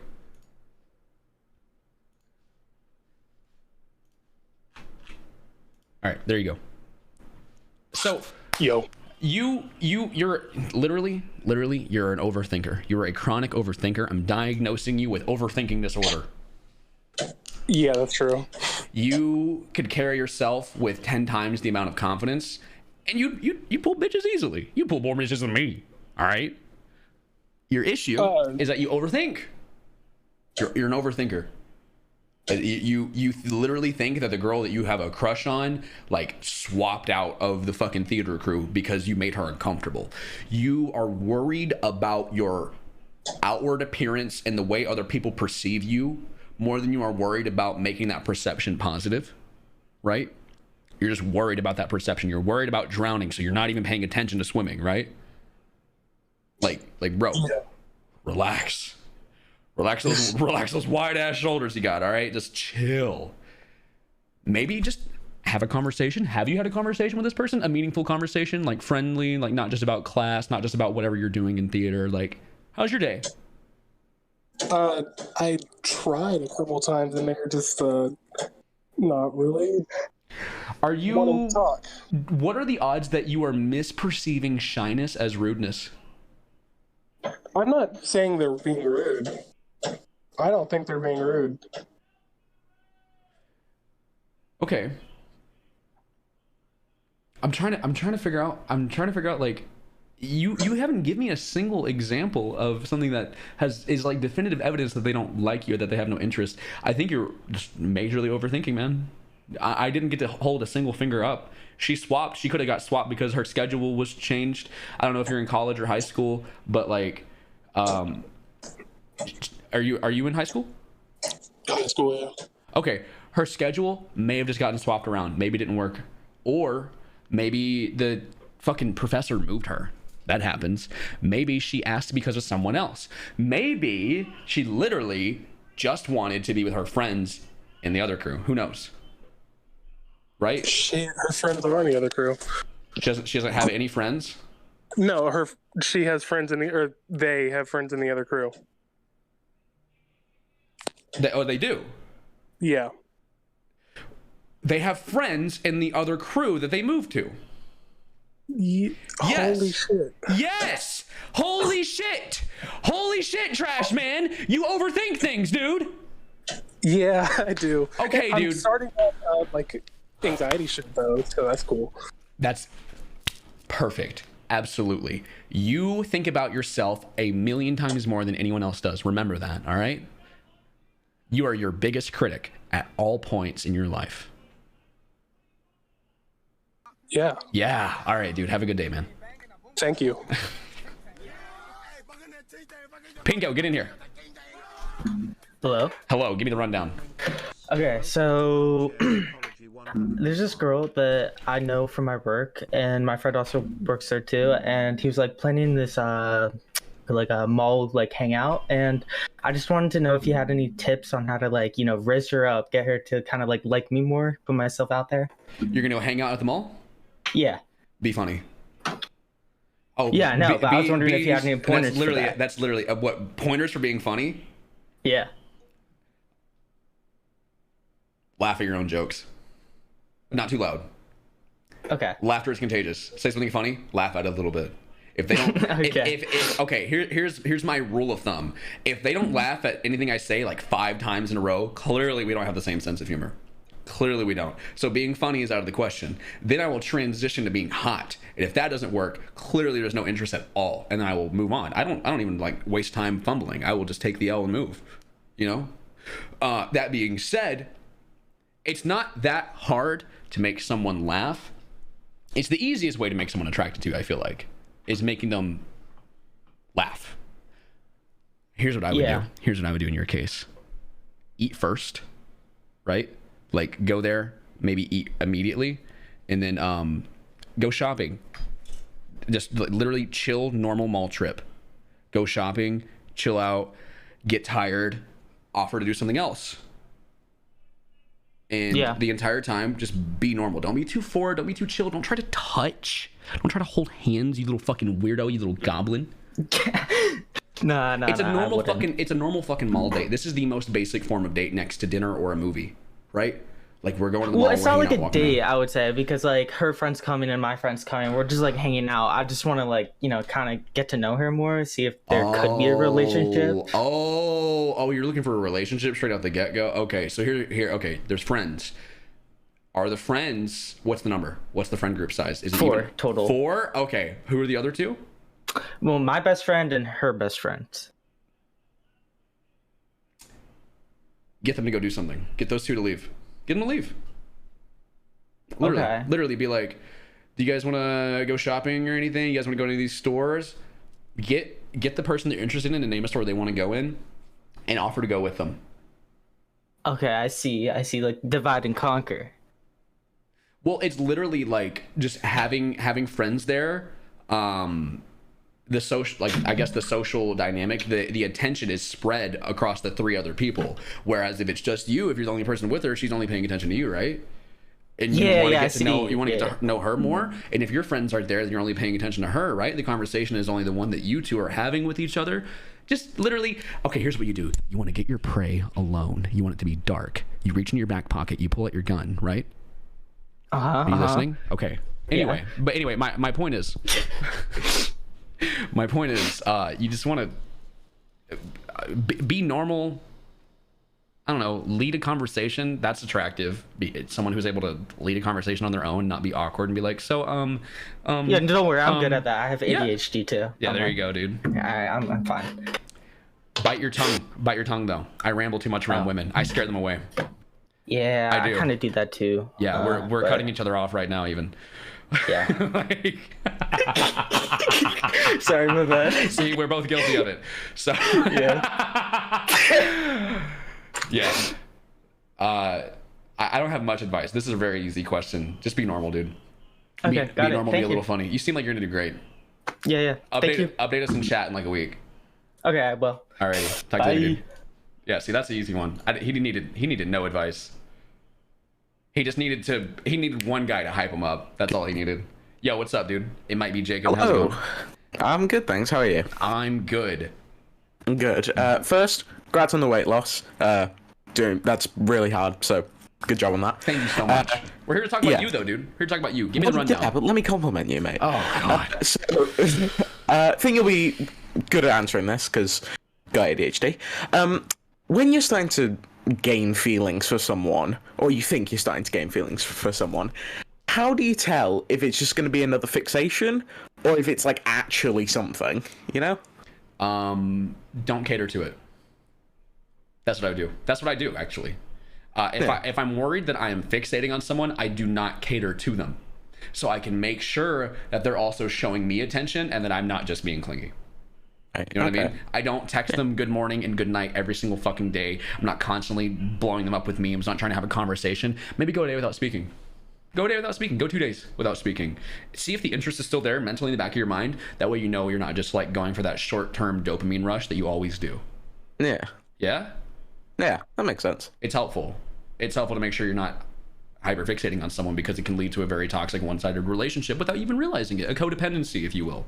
Yeah, because that's always the fear, is like you'll get into a relationship and realize like a month down, no, how do I escape this? Like I fucking either it's like I fucking need this person and it's bad. Speaking of short-term dopamine hits, I just heard you vape. You did not. No? Okay, never mind. No, I could have swore you just took a rip. I heard it, now I have to. Sorry, hold on. No. Never even drank. How old are you? 17. Oh, okay. You'll be doing cat by 20. Oh, nice. Well. Yeah. Welcome to London. All right. Didn't need to call me out. Anyway, yeah. Sorry, I should have actually hit that on stream. Now I'm not gonna be able to pay attention to a conversation. My point is, with you, you're gonna find yourself, like you always do, easily getting hooked on someone. It's just what we do. We have ADHD. Yeah. Like, ooh, this feels nice. I want this all the time, every single day, every single waking moment, until I get bored of it, right? Can't be doing that. This is not healthy. For you and for them. That's really bad. Because you can end up leading someone on without realizing it. That's why communication is effective. Whenever you're talking to someone about your feelings, you're not only talking to them, you're actually talking to yourself. You're validating all the things that you're keeping in. Because who else do you talk to about this shit? Like, maybe you have boys that you get in Discord with and talk to, like, hey, I have feelings for this girl. Anybody got advice? Like what you and I are doing now. But what's really important is to talk to yourself and to have that conversation with that person as well. Like, hey, I think I'm developing feelings for you. I would just like to know where you're at mentally.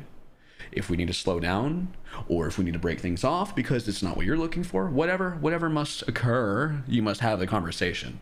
Every relationship, and I'm going to repeat myself all day today, is established on effective communication. It's just like necessary. Yeah. Well, thank you. That was helpful. Oh, okay. Well, I have a good one, and I wish you luck.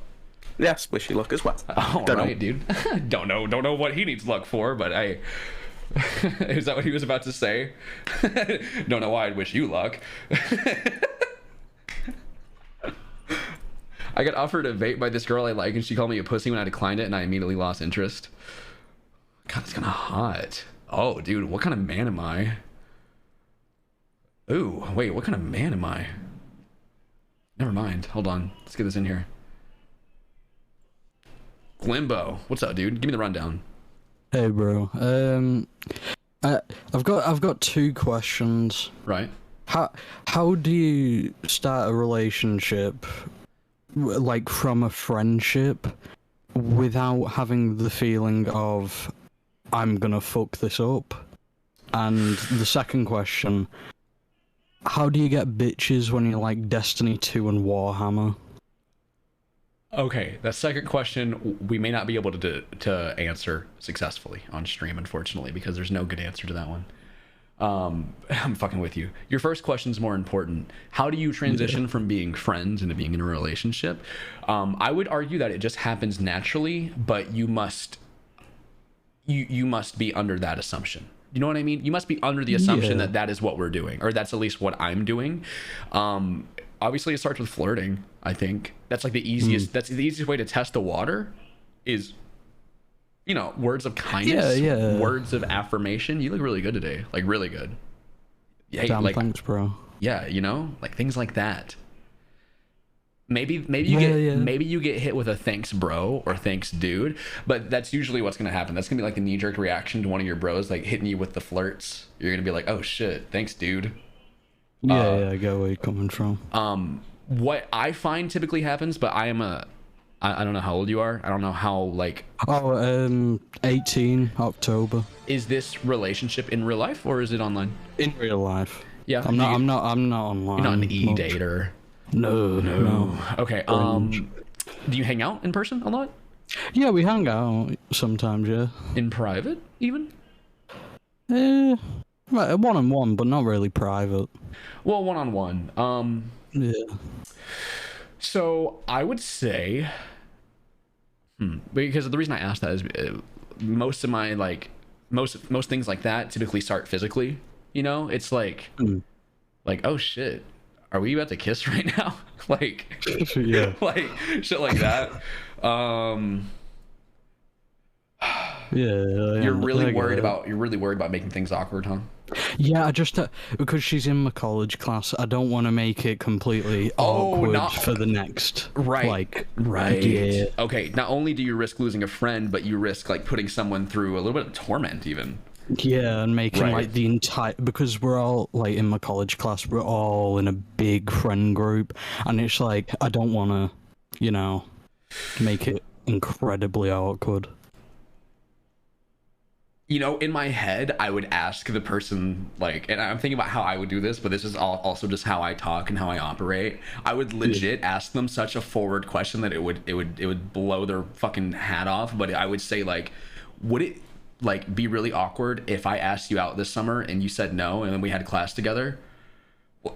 I would ask that question. I legit would. That is so straight up. I know, and that's not the advice I'm giving you, but I just know that's what I would say. Like, would it be fucked up if like I ruined our relationship and then we had to have class together next semester? I would ask that, but I'm that fucking deranged. I think it's because I legit see nothing to lose. Like, yeah, like I'm not ruining our summer. I'm not fucking you and making things awkward and then we have to have class next semester. I'm not doing any of that. I'm literally just asking it, which is awful and weird and so forward that it's fucking deranged, but it's literally better still than actually doing it and actually turning out worst case scenario, right? I'm not giving you that advice. I'm not giving you the advice of ask them the most unhinged possible question. But I just know that's how I would do it. Because that's what my brother did. The reason I go there mentally, I think, is because like it's only a semester and I am easily going to live 35 years, right? Easily. I will definitely make it to 35. Okay, so one semester of school is a short enough time that if this does go wrong, I can bear that, and then we'll never see each other again. What are the odds that it even turns into a long-term relationship where we get married and settle down? You know, like I weigh that. Like, what are the chances of this? You know what? I'm rolling. That's what I normally do. I say the chances of this are so fucking low and the penalty is like $5, so I'm rolling these fucking dice. Yeah? Maybe Christ, I don't know. yeah. Maybe I'm playing fucking 5-dimensional chess, but like that's where my brain goes. I would argue that you should consider the pros and the cons. You should draw the fucking Venn diagram or the goddamn, at least the scales. You know, see which direction they tip as you add on the variables.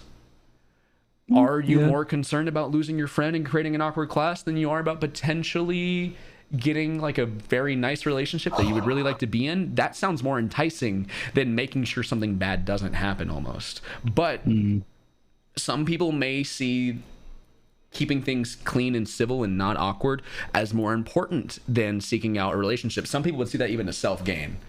And it could be absolutely self-gain, you wanting to date this person when instead you could like be really good friends. Yeah, because there could be too much riding on it. If it's not like your entire social life, then that's like a plus. Even it pretty much is. Even in my mid-20s, dude, I have like friend groups where people make the mistake of dating each other in the tight-knit friend group. Like you don't, like guys, you don't do that. Even if it works out well, like it's gonna make the whole dynamic awkward because now suddenly these two are fucking. And now they sit next to each other and now they hang out without us, but it's okay because they're dating, so it's like to be expected. But now everything's awkward, man. Yeah, that's the main issue. It's like I just do not want to make it awkward, but I just like them. It's like it's such a. I don't know how to explain it. It's just it's the overthinking of, oh shit, I'm gonna make this awkward. Best not. Right. Is it so like? Okay, is it obvious to you at all that they have an interest as well? Is there any mutual interest that you see? Honestly, I'm not sure. I'm not good with reading people in general. Have you ever like kissed or anything like that? Nah. Okay, Honestly, so you're literally no. are you at like stage 0 with this person? I mean, probably. Like we do talk. Okay, We talk okay. a lot. We interact a lot. So you literally haven't even pressed new game yet, right? Yeah, you have not started the story. Okay, so what do you have to lose and what do you have to gain?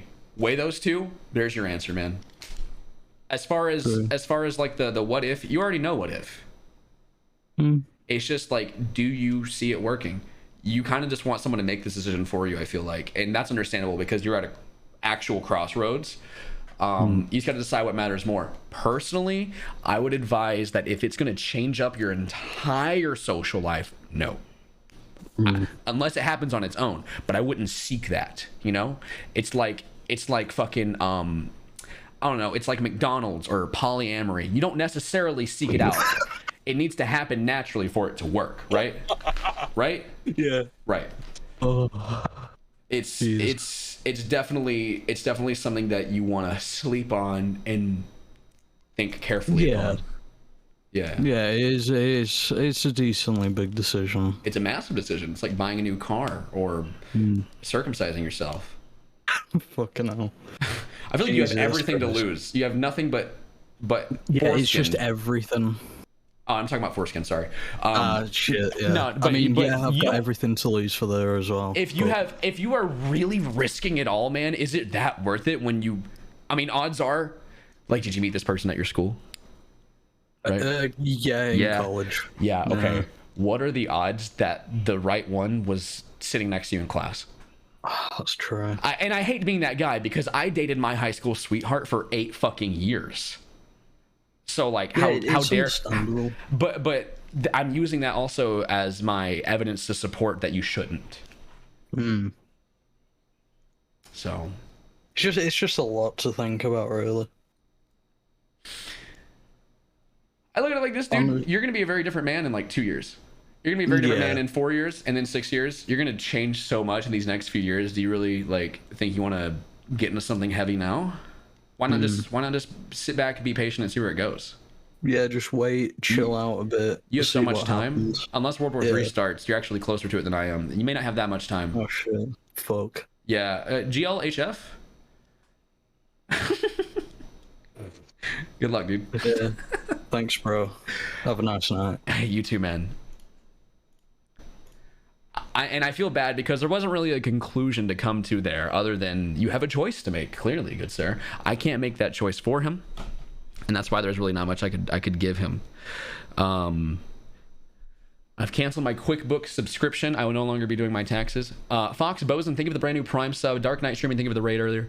Kelleher, thank you for the 56 months. Holy shit, 56. What? 56? Jesus, thank you. Thank you. Should I read one in chat? No, I kind of have a bunch of people here in call that I want to do. If you guys could, and I know I'm kind of going through you in order, but if you guys could, like, maybe set your nickname to a brief summary of your quandary, your predicament. You don't have to, by any means. It would just really help me, like, pick out a situation that I haven't already sort of given advice on. You know? That way I'm not repeating myself all stream. That way it's not just people like, oh, I want to, like, ask out this person that I really like, but I don't know what to do. Or, my partner is trans and they're going to get a new pussy soon. How do I eat it? Like, I can't help you with that.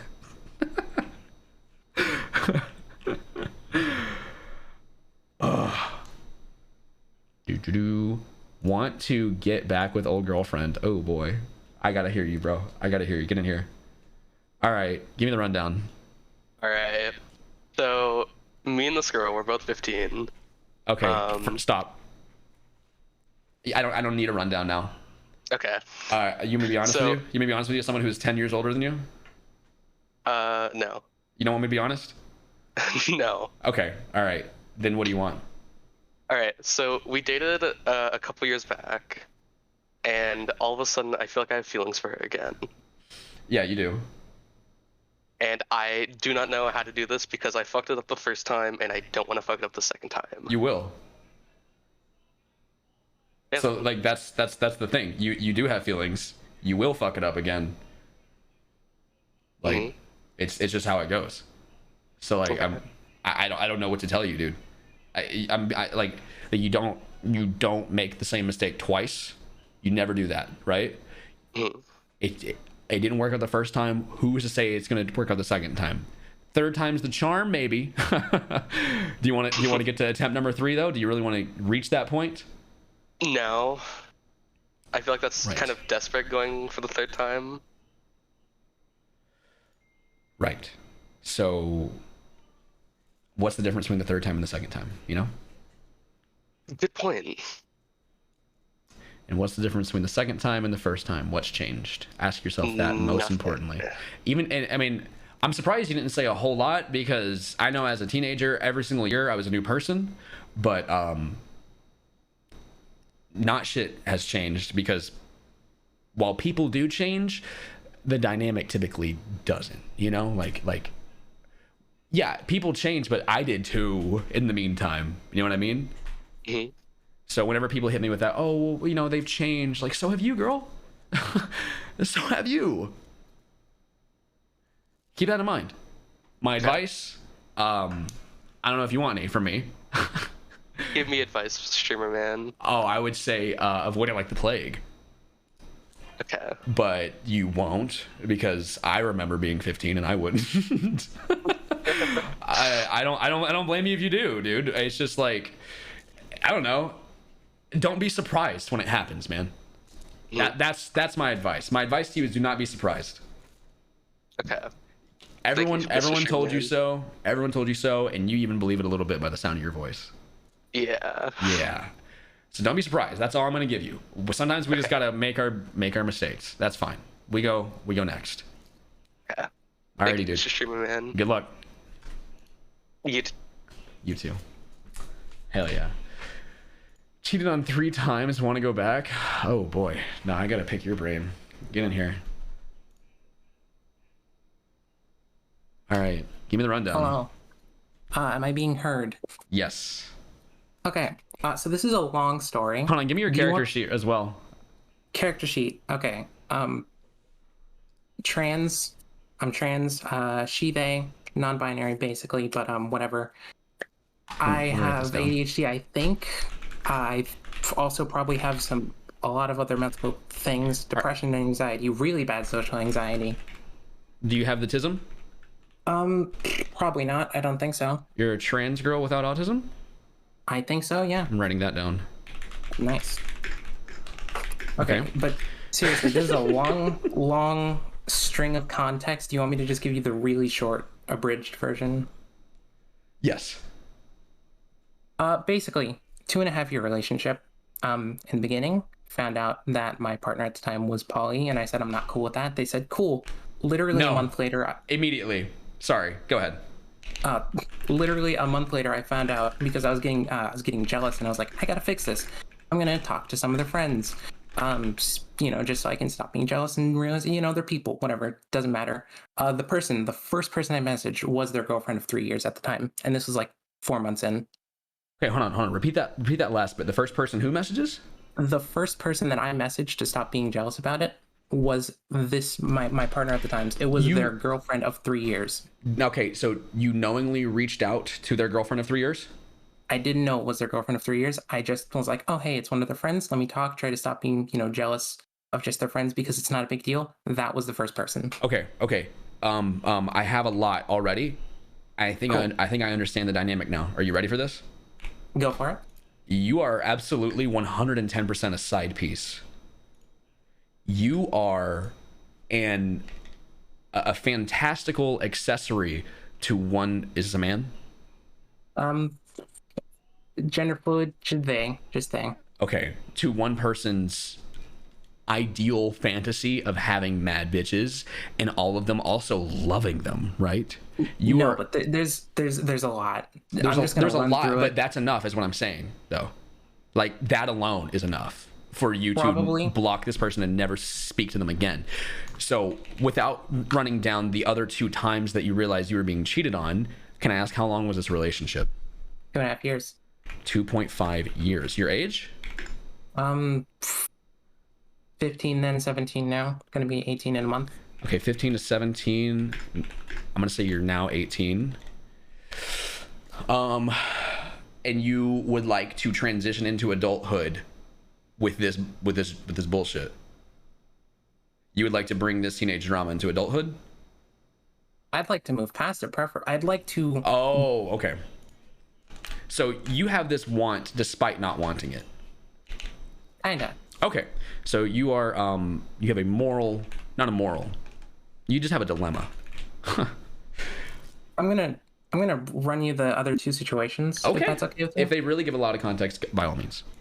Okay. So after that happened, a few months later, I was like, hey, I'm still feeling jealous. Let me join this amino because I got them into this Lisa the Painful game. Okay, hold on. You actually just hit me with a stun right there. You said amino and it's 2022. Give me a second. Yeah. Give me a second. Okay, you unknowingly reached out to a person the person thought you thought this person was a friend. Turned out actually. Oh God! Oh my. Partner of 3 years. I forgot to tell you about that. That person. Okay. My partner at the time had told that person that they told me about their poly relationship. Okay, as far as I was fine with it. As far as they knew, as far as the 3-year partner knew, you were a fully consenting. You're a fully consenting side piece, but you're actually someone who was bamboozled into thinking you were in a monogamous relationship, right? They broke up with the person right after I found out. They broke up with them. Yeah. So you have a prime manipulator on your hands, okay? Mm-hmm. Okay. So second strike, which a 3-strike rule does not apply to relationships. It should be 1 strike. But second strike, after unknowingly reaching out to someone who was actually with this guy for 3 years, or with this person for 3 years, what was the second occasion where you were like, fuck, oh God? So after that happened, probably like 2-3 months afterwards, I was feeling jealous again. I was like, I'm gonna join the amino. It's not happening again. They've been into this game that I like, so I might as well, was this talk to their friends again. Was this an in-person relationship, or was this? Yeah. Okay. Yeah. We went to the same school. We hung out and stuff. Joined an amino group, and the first thing I see in the main chat thing, whatever. First thing I see is them honey talking this guy. Okay, come to find out, they started this relationship the same month that they ended the last one with the other person. So you see your ex, like, not your ex, but partner at the time. At the time, they were your ex? At the time, they were my partner. We didn't break up. That's the biggest piece of information that you didn't give me between strike 1 and 2. So, didn't break up. You found out that you were being literally a side piece for someone, and you didn't break up with them. Okay. Right. It's my excuse the first time was because they were in a poly relationship and they already didn't want to be with this first person and they had planned to break it up. And in the 10 minutes that I found out, they immediately ended it with that other person. So I was like, it seems to just be a complicated situation. I can't believe that you would just, I mean, I just would never date someone who's so pussy they can't even end their own relationship. Like I'm not judging you. It's just like, yeah, it's just a maturity thing, right? Like you're too much of a pussy to end the relationship that clearly you wear the pants in, manipulator with multiple partners. You're just a fucking coward. You're a coward. You're a little mommy's boy that needs the affection from every source he can get it from. You know? Mm-hmm. Mm-hmm. Like that's like my primary hang up is that you don't see an issue with this behavior. Like you're definitely troubled by it, but you don't. I fully see an issue. I just I always, every time I expected better. Can I say something though? Go for it. I'm gonna disagree with you. You don't see an issue because you didn't break up. So that's where I disagree. You don't see as much of an issue as you say you do. You definitely don't want to be a person you definitely don't want to be seen as oblivious. Of course, no one does. You don't want to be seen as someone who lets themselves get used. But unfortunately, you are kind of allowing yourself to get used. You recognize that it's an issue, but you didn't break up. That is a conflicting mindset. You are in complete disagreement with your own morals, right?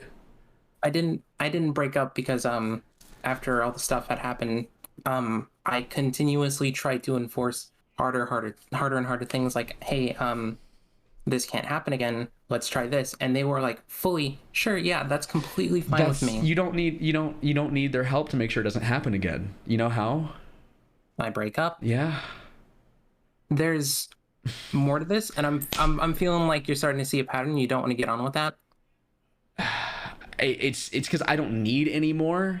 You're already a victim, but go ahead and give me more. 2 to 3 months after you join an amino group and you see your partner RPing essentially with someone. Yeah, and this is a completely distance thing, and so was the other one. But I thought you said it was in person. No, it was in person with us, but with these other two people, completely, they never saw these people. Okay, so they were in LDRs with 2 people from Amino. One person from Amino, one person they just knew. I don't know how they knew that person, but they did. I'm gonna speed run this because there's too much. Is this still strike number 2 or is this number 3? This is number 2. Okay. Okay, so sweet talking this person. I found out. I tell them about it. I'm like, hey, this needs to stop. You need to tell this person about me because obviously they don't know. Dude, what are you saying? Whatever. What are you saying? Let me finish. No, let me finish. I don't. Okay. This is gonna go on a long time. Yeah, that's why I don't want to listen. I'm letting you know this is. I'm letting you know this is mental torture to hear you say this and act like it's normal. You're saying all these things like this emotional self-harm is normal. It's not. You are metaphorically slitting your fucking wrists in this relationship and wondering why you're bleeding.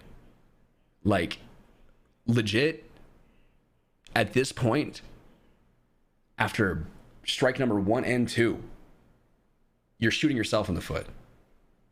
If you cannot be the bigger person and end this relationship, that is clearly bad for you and probably even bad for them.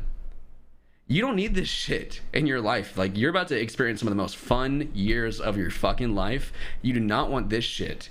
You're seeking your partner back. They're only going to cause you harm. Imagine being in a relationship that didn't cause you mental stress. It's real. Most people that are in relationships are in those kinds. You need better. You need to stop settling, and you need to stop making the same mistake once, twice, 3 times, 4 times soon. Yeah. I agree. And then I would ask, do you? Yeah. Do you actually? Do I agree? Do you actually agree? Fully. The reason that I'm here and not going back and making a full attempt on this getting back with them thing is because I would say fully, but clearly not, at least to my own thought process, fully aware of how stupid I was and how stupid this relationship is, to say the very least, and how I shouldn't do it, and how it would be the worst possible idea to pursue it any further. But I can't stop feeling this way. You will with time. But it's like, why am I still addicted to nicotine? You're still fucking hitting the pen. You are still talking to this person. You still think about this person every day. If you're not actively distracting yourself from your fucking addiction, it doesn't go away. You're emotionally addicted, like most people are when they get into a relationship. You end up at some point addicted to your partner. If it's really bad for you, if it's like, you know, there's healthy addictions and there's bad addictions. You can be a workaholic, congratulations, in your fucking bag. You could be a crackhead, congratulations, no teeth. You have to decide, what kind of addiction do I want in my life? Do I want to completely devote myself to someone who makes me feel good, or do I want to devote myself to someone who I think I can fix? Who I think maybe one day it'll be right. It'll be, I see them, they're in there. I just need to, it just takes a little, whatever it is. I just want to throw in my good buddy, like one of the only people I really talk to, equated this entire situation to me having Stockholm syndrome, and that just stuck with me. Yeah, that's emotional addiction at its finest. It's the only source, like when your only source of happiness is also the thing that caused you the most torment, you'll eventually just fucking settle. You just will. You literally just will. That's just how the brain works. It wants to survive. It will find a way how. Even if it means putting up with bullshit. Case in point. Strike number 3. Do you want me to? I kind of want to hear it now. Okay. Do you want me to finish too, or do you want to just... They were in long-distance relationships with 2 other people online, and they were taking it seriously. That's all I need to hear. All right, cool. So number 3 takes a little bit of context from the end of 2, because at the end, they were still in the amino. The other person left, and they were talking to this other guy. The remaining LDR. Yeah, this third person, they were talking with this third person, and was, you know, my partner at the time's best friend. Haha, funny. Also their best friend, the remaining LDR.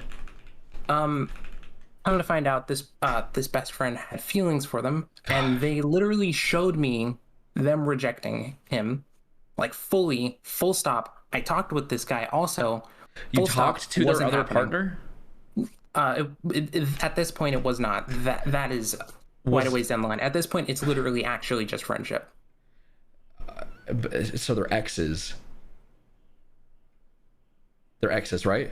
Or no? This is the third person. Okay, and so the it is remaining yet to become a relationship. Okay, so there's a remaining long distance relationship, and they are talking to their best friend, and they're building. No, the second one broken up with, third person, not in a relationship with yet. That's how it is. Okay, and then, so the 2 long distance relationships are gone. Yes. So hey, okay. And this third person, best friend, talked to him, saw that my partner rejected him, was full stop, just not a thing that was happening. But he said some kind of sus things when I talked to him, like concerning my partner, and I was like, hey, that makes me feel weird, and I don't trust you. Don't be around them. And then that made him feel bad, and you are whatever. all such teenagers. You're such teenagers thinking that you can get a fucking promise and people are gonna keep it. I'm so sorry, but you're gullible. You're so gullible. You've been lied to already.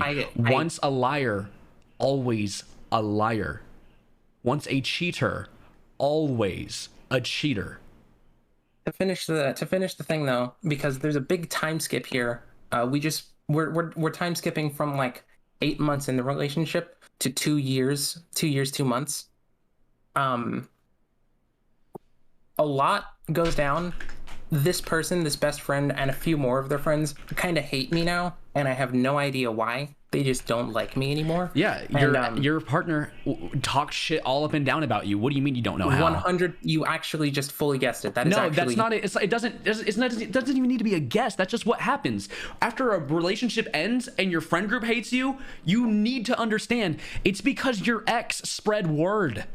That is the only way that happens. They don't just magically finally feel the freedom to hate you. If they liked you when you were together and they suddenly start disliking you, it's because your ex talked shit. That's how it fucking works. This was while we were in a relationship. Your partner in a relationship was talking shit. They wanted to drive you out so you would leave them because you stick around too much and you won't let them break up with you.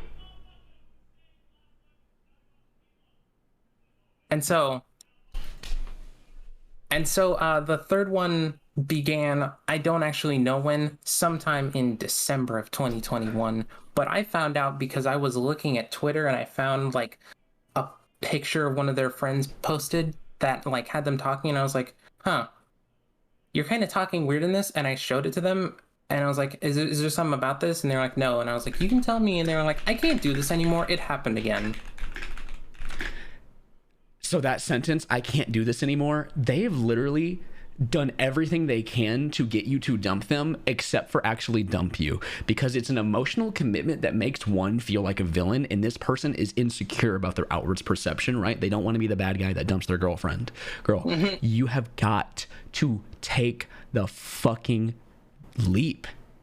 You've got to. Why are you doing this to yourself? You got to ask that. Why? They don't even want you. Why would you want someone who doesn't want you openly, outwardly? Because some part of me, the dumb one, the very not smart one, thinks that that sentence is wrong despite all of the proof. What, that they don't want you? Yeah. You can't convince yourself that you're unwanted by this person? I can't. Is it because you are full of yourself, or is it because it's a reality that you're not ready to face? I'm definitely not full of myself. I have self-loathing problems. So you're not ready to throw away the fucking vape? You're literally not ready to open up the trash can and toss it in and not go and dig it out, right? Like, you're just not ready. When are you going to do it? That's all you need. That's like literally all you need to ask yourself. My advice to you is to decide when you're ready to throw away the fucking pen. Before you kick me out, because that's coming, I'm sorry for killing the mood. No, I drew you didn't. I did a little doodle. You didn't kill the mood at all. No, listen. I'm speaking passionately, but I'm not in a bad mood. Like, you didn't ruin a mood or anything like that. It's just very frustrating to hear you, like, you're explaining your situation in excessive detail as though it's making it sound less bad, but you are spray painting dog shit. That's the issue. If you need to explain how your relationship isn't toxic, then it's toxic. True. Well, I appreciate you listening. Can I see that drawing? Oh yeah, 100%. It was just a quick doodle while you were talking to the last person. Mm-hmm. Can you post it in fan art? Is there a channel for that? It's under the extras, yeah. Okay. It may be. You may have to get the role for it. Oh yeah, I don't see it. I just DM it to you. If you go to the info board, go to the roles channel, you can click on the artist reaction under the 1, 2, 3, 4th post up. You just click artist, it'll give you that role. Okay, sweet. Because that way we can memorialize it in the server. Bonk. Can I not paste it? Fan art channel. Wait, I just lost it. What? Oh, there it is.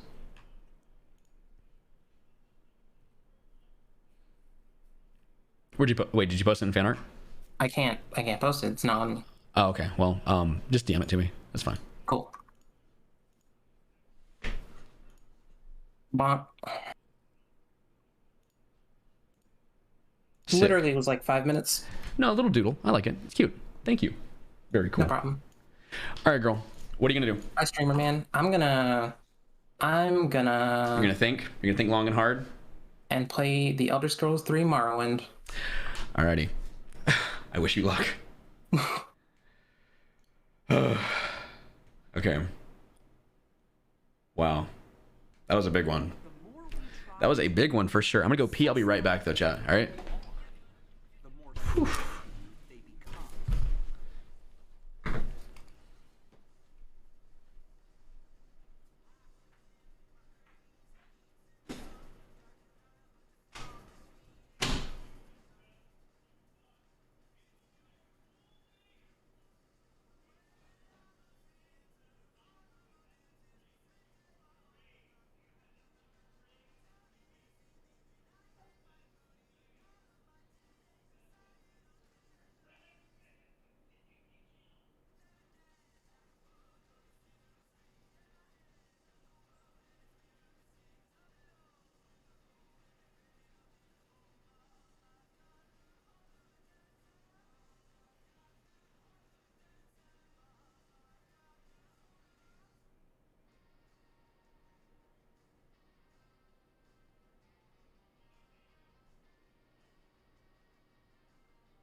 Doom doom doom doom. Dogs from Mars. Thank you for the 2 months. Very cool. All right, I'm back. Hello, everyone. Hello, hello, hello. There's 41 people waiting in line. So what I've kind of asked people to do is change their nickname in the server to a brief summary if they would. You don't have to, but a brief summary if you would so kindly.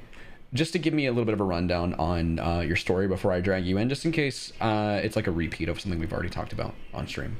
No offense. Not to say your relationship isn't unique and every dynamic is its own. Just in case. Just in case. Some people may not have permission to change their nickname. I don't exactly know what that's about. If a mod could help with that, I would appreciate it. If not, then I will just take less bias.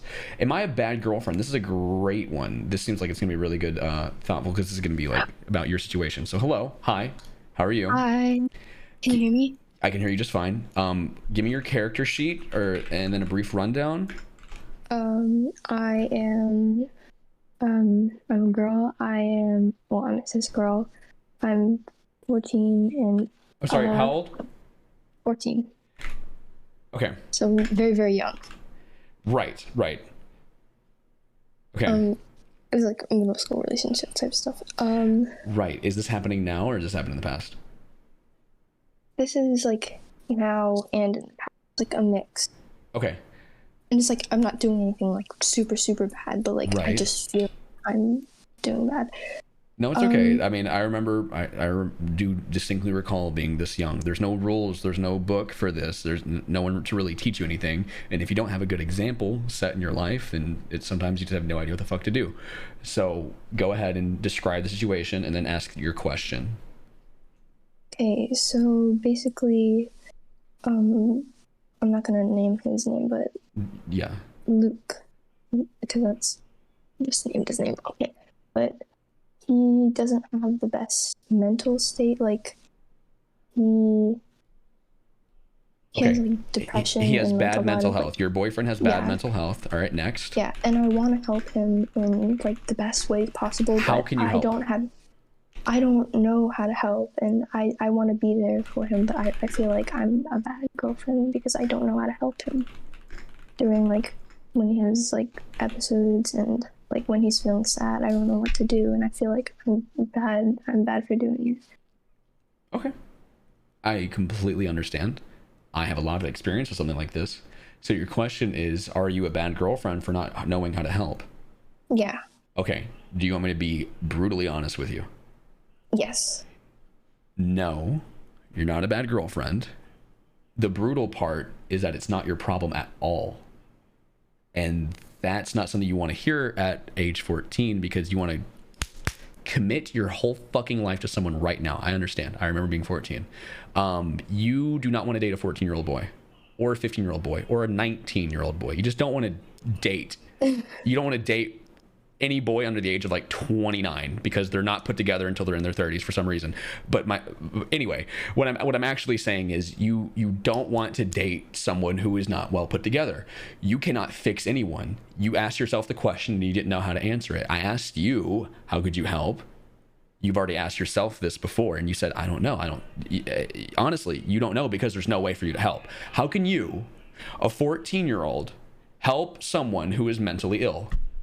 Well, we discussed like some things though. You can't. I'm sorry. As a 24-year-old man, I couldn't help either. You know? I can't.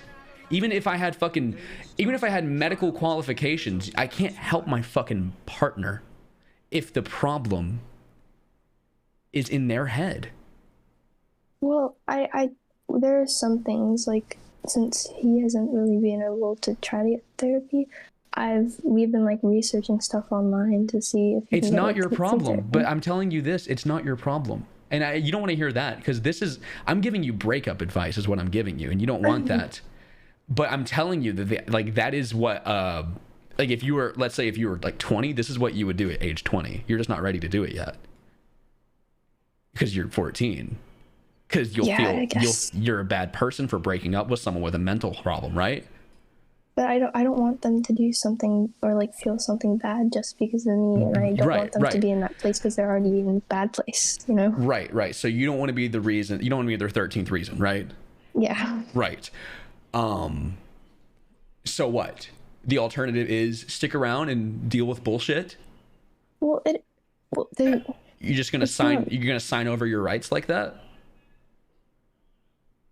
He's not doing anything bad. But I just want to help him. Right. He's not doing anything bad, but could you imagine being in a relationship with someone that's mentally stable? Wouldn't that be awesome? Wouldn't that be good for you? Wouldn't that be a 50-50 exchange? Do you want to be someone's caretaker at age 14? No. My advice to you... I do want to be like a good girlfriend. You're probably a fantastic girlfriend. You're not a bad girlfriend for not being able to help someone with their mental problems. It's not your problem. It's not like you caused it. It's not like they wouldn't have it if you weren't around. It's like you got into a relationship, you found out, oh shit, homeboy's a basket case. That's not your problem. And I know it's cold-hearted and it's mean, but if there's legitimately nothing you can do to help, there's nothing you can do to help. A relationship is not a band-aid for mental issues. It's not. It's never. A relationship fixes nothing. It just offloads 50% of my issues onto someone else. That's all it does. Yeah. Yeah. I guess you have a point. So what should I do about it? Should I just... What should you do? I mean... Yeah. Are you asking for advice on how to break up with someone right now? No, not at all. I just... Yeah, well, that's my advice, though. Oh. Yeah, I'm sorry. I know you don't want to hear that. But I would never subject myself to another relationship where someone has unchecked mental health issues. They get in the way of us loving each other. I wouldn't do that ever again. I wouldn't wish it upon my worst enemy either. That's why I'm so cut and dry with you right now. That's why I'm kind of being a little cold. I wouldn't wish it upon anyone. So to hear you do it to yourself and be like, well, what should I do other than break up? Dude, there's nothing. Other than, do nothing then. Do what you've been doing, which is, I guess, nothing for yourself. I mean, think about yourself for a change. That's what I would advise. But, you know, your options are continue and see if tomorrow's any different, or actually make a change. And I know it's sad, and it is gonna hurt for a while. And God, I know 6 months feels like a fucking million years whenever you're 14. Because that's a whole fucking semester and a half. But yeah, it's been like 7 months. You've been together for 7 months? Yeah. Okay, this is the 6 months is actually the exact amount of time it takes for you to figure out whether or not a relationship is working. Like, that is actually just true. 6 months is the perfect amount of time for you to figure it out. It's been a little over 6 months, and you are now free to make that decision. Right. Or my advice is literally for your mental health to break up with someone who doesn't have theirs in check. It is not your problem. You're not an evil person for doing it. You have a life of your own to live. And you're 14, dude. Like, you're 14. You what can you even fucking do? You're not a psychiatrist, you know? Yeah. Can you pay for his sessions? No. No. Can you give him a place to stay? No. Right. Are you I don't know, are you feeding this guy regularly? Like, are you changing his diapers? You're not his caretaker, so why make yourself that? Yeah, you're right. Yeah. Sorry that my advice is so cold on this one. No, but it's helpful. It's helpful. It I'll definitely literally consider it. As you stay together, nobody wins. If anything, you staying together could end up enabling a sort of emotional laziness. Some people will never get better as long as they have someone else to hold their hand. Do you know what I mean?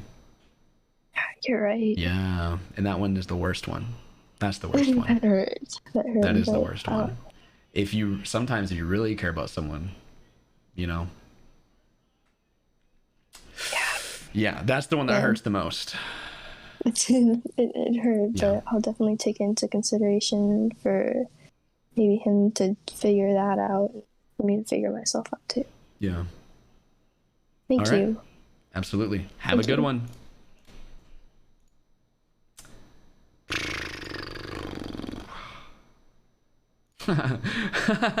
This next one's base as fuck. Get in here, Assassin Llama.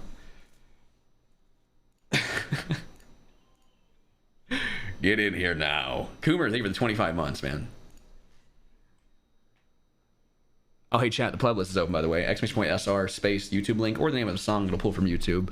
Give me some shit to listen to in the background while we do this. It doesn't have to be gaming music tonight. Just preferably no vagina music, no country music, no gospel, and no cringe.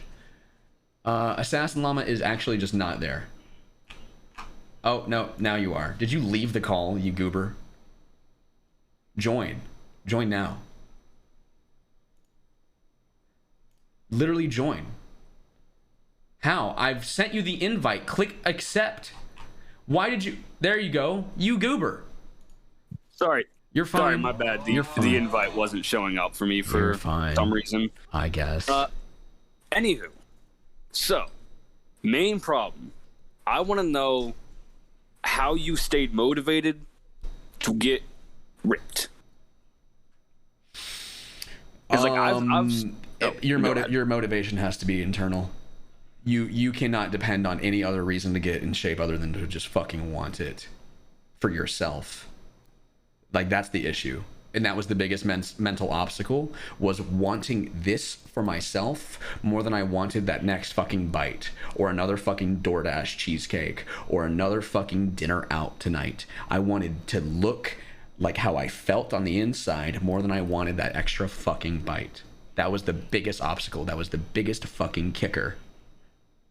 And once once I got past it, the motivation never went away. So what ended up flipping the switch for you? Getting out of the shower one day and not seeing my dick. Is it fair enough? I was 265 pounds, pushing 270, and I couldn't see my penis if I wasn't sucking in my stomach. So I decided to start working out every day.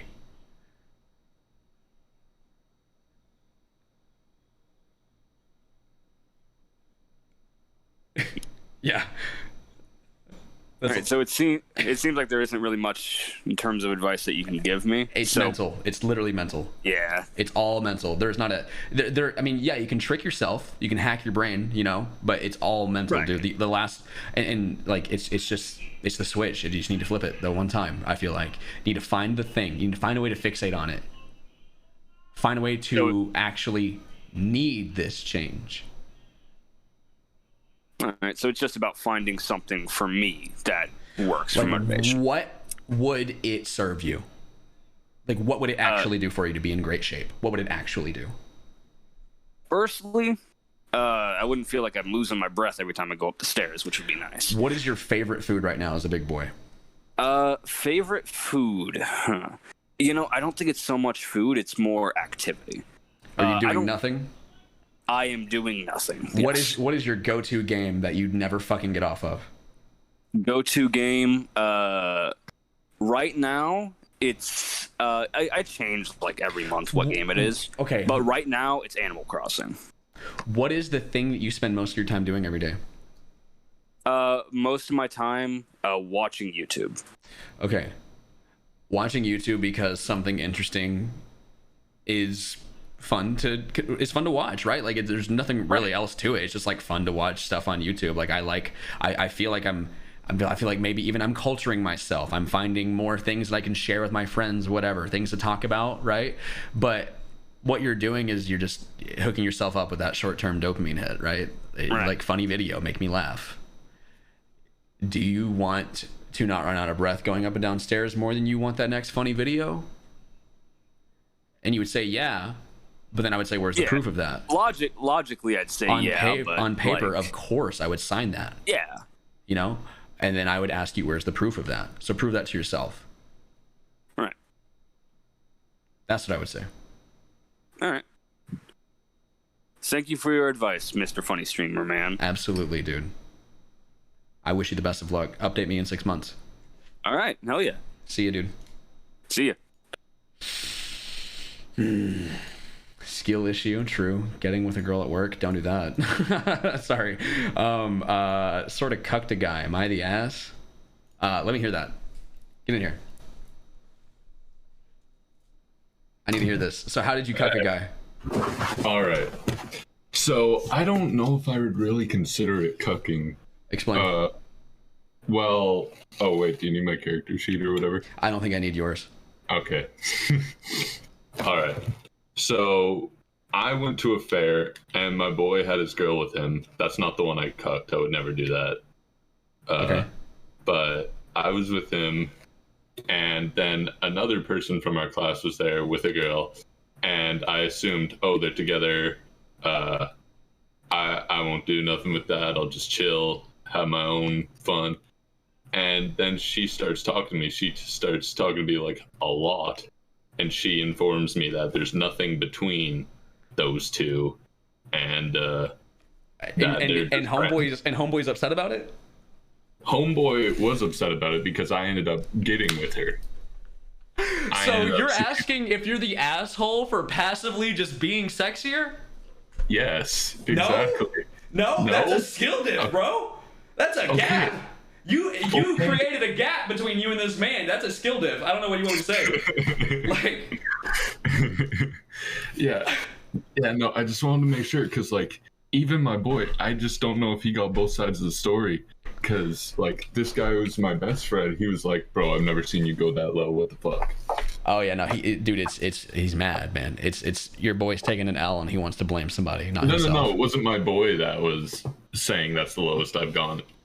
My boy did say that, but he wasn't the one who got cut. Oh, okay. It was his own, yeah, separate issues. Oh, okay. Yeah, but he was upset with me, and I haven't spoken to him in a few days because of that. But I still felt kind of bad because the guy I cucked was into her, but she made it clear that she wasn't into him. But I still felt the need to apologize, so I did. And he got really pissy over it, so I just wasn't sure. You want to hear something crazy? And this is crazy. I find out after talking to a girl for a little bit, about 2 months, 3 months, I find out after a month and a half of talking to her that one of my close friends actually is her ex. And we are grown adults. We are grown adults living in a city, completely separate lives. You know, like we meet on a dating app normally, organically, and we hang out often. And then I find out that, oh yeah, my ex is one of your friends. She didn't know. I didn't know. She circles a picture that I'm in, and I'm standing next to her ex. Holy shit, that's your... What do I do? What do I do? What do I do? I don't know. Yeah, I did nothing. That's I did. a good... I did nothing. I didn't change anything. I'm not hurting anyone deliberately. I'm not trying to cause harm. I'm sorry if this causes anyone harm, but I'm not trying to. So what did I change? Nothing. And I talked to him about it, and it was, I would not want to have that conversation again. That was bad. Yeah, that was bad. But like, I didn't do anything wrong. No one has done anything wrong here. This is just a scenario in which there is somebody's getting, I guess, like you said, a little cucked. You know? Yeah, I did feel bad about that, but like, you want to know what the real funny thing is? Yeah. Okay, so he liked her. I leapfrogged him. Yeah, of course. You didn't mean to. You didn't mean to, though. Yeah, no. And the next 2 days, me and her went out, and then afterwards, I got leapfrogged. By a different guy? Yeah, by one of my friends, but I wasn't mad about it because we didn't get serious or anything. Yeah, no, I mean, sounds like she's... I was sure, and like, me and the girl are like genuinely still friends. She was fun to hang out with. I've never had like, even when I was in relationships, I'm still actual friends with them. How old are you? I'm 17. Bro, you're more mature than most 25-year-old dudes I know about this shit. Like, yeah, I mean, I hooked up with her, but it's no big deal. I mean, we can be friends. Like, oh, okay. Okay, honestly, bro, I don't see an issue. Like, that's what I'm saying. Like, if you don't see an issue, you don't feel like emotionally stranded. You don't feel used. Like, I see no issue. Yeah. Dude. The dude was mad about it. Like, he was mad at me because I got with a girl that was single and not interested in him, right? Yet this same guy went after a girl who was my ex while we were dating and like sent her pics. So I just, now that I think about it more, I'm pretty sure the guy's just like a man-child. Yeah, no, a little baby boy. How old is he? He's 17 as well. He's in my class. We live in a small town. I would say that he is the normal 17-year-old boy and you are not. I'm not. I would say you're not the normal one. You're the one that is actually like being mature about this. Because 17-year-old boys aren't mature about situations like this typically. That's why I'm saying that. Well, the thing is, I live in a small town and most of the guys are mature like that. It's weird. He's the outlier. Oh, well, you know, it is what it is. I mean, bro got skill diffed. And then two, bro got fucking skill diffed. Yeah, and then you got skill diff. But the thing is, he got skill diffed again when you didn't overreact about it. Yeah. Yeah. Yeah. Yeah, dude. So no, you're not an asshole, NTA. Yeah, you're good, dude. Natural selection. Yeah. I needed that validation from Big Streamer, man. Yeah, for sure, man. All right. Well, hey, good luck out there. Yeah. Thank you. You're welcome, dude. Fucking Giga Chat. Jesus. Guy's like, yeah, I mean, it's no big deal. Oh, I don't know what to tell you, man. I have no advice for you. You're right. It's no big deal. All right. Oh, okay. Oh shit, Earbiter. Thank you for the 40 fucking months and the tier 3. The board is so packed, but your name's going, you know, you can go inside of the thing in bright fucking yellow. Earbiter. Hell yeah. Oh shit, it fell. Thank you, dude. Thank you. Have problem? Don't think about problem. Don't have problem anymore. Holy shit, dude. We just thank you for the brand new Prime Gaming sub. Chat, if anyone's got a Prime sub they're willing to toss at me, I would really appreciate it. I'm trying to get back up to like 1,500 subs. I would fucking suck dick for that, but it's fine. If y'all ain't got it, you ain't got it. But I will come to your house and take it from you if you don't give it to me. I'm gonna just have the next person in. I'm gonna go down the list here for a second. trying to not take too long on these, but these are also like your actual lives. These aren't just like questions that need answers. These are like, you know, actual problems you guys are having. Anyway, hello. What is your question exactly? Is starting over? Yeah, so like with an X. No. Oh no. Do you want to hear the context? We kind of had two of these already this stream, and they were both, even though they were very different, and even though one was kind of understandable, it was still a no both times, because as adults we should never make the same mistake twice, and we shouldn't waste our own time because life is so short. People change, but so do you. Yeah? People change. Yeah. People change, and so do you in the meantime. Okay, tiny dilemma, right? Tiny dilemma. So we're hanging out tomorrow. What do I do? You trying to get laid? Well, I mean, not really. It's more like we're trying to like see if we can at least be friends. So like I wouldn't mind. How long have you spent without each other?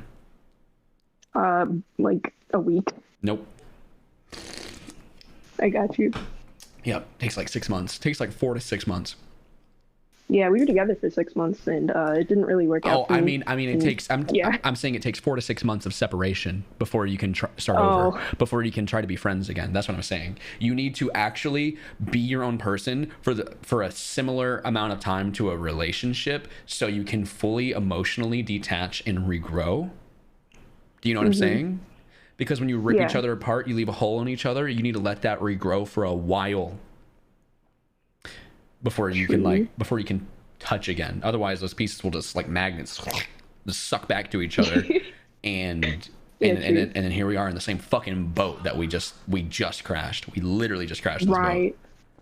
Okay. So he's going to boot camp like sort of soon. Should I like wait till after that to like even? No. Oh wait, to start over? Yeah, to like I don't know. I mean, I guess if you wanna talk and like maybe I don't know if you wanna talk then sure. Like I feel like there's hope. It's just like I don't want to like crash the same boat again. Yeah, it's just like you can talk. Oh, are you talking about dating again or being friends? Yeah. No. Sorry, I'm like really clingy to this. Okay, so do you want to be friends or do you want to date again? I want to date again, but I would like to be friends. If you want to be friends, you need 6 months apart. If you want to date, you're stupid. It's not fair. It's not fair, but neither is fucking life. And the only reason you're saying this about this person is because you're chemically dependent on them. You won't say this shit in 6 to 8 months when you started talking to someone who makes you feel good. Damn it. All right. Yeah. You win. GG. Yeah. I wish you luck. Please don't be stupid. Thank you. I'll make the right decision. Thank you. Oh, God. Get in here, skill issue. Get in here, dude. Get in here. All right. I'm here. Yo, what's the gap? The gap is that I've been out of the game for 5 years, and I have accepted solitude, and I want to know how to get back into it. You've been out of the game for 5 years. Ages what to what? 18 to 23. Sounds like you just got out of a long term. Am I right? That was at the beginning of 5 years. That was a 1 year relationship with a toxic gold digging chick. Oh, so you've been stranded for 4 years? I have definitely been stranded for 4 years. Oh wow. Okay. But the good news that I have. Hold on. Do you have a camera? Do you have a camera? I do. Okay. But give me the good news. The good news is that I've worked on myself quite well, because I do know that I also had some problems in that relationship. Which I'm not going to say that I don't have faults. Of course, we all do.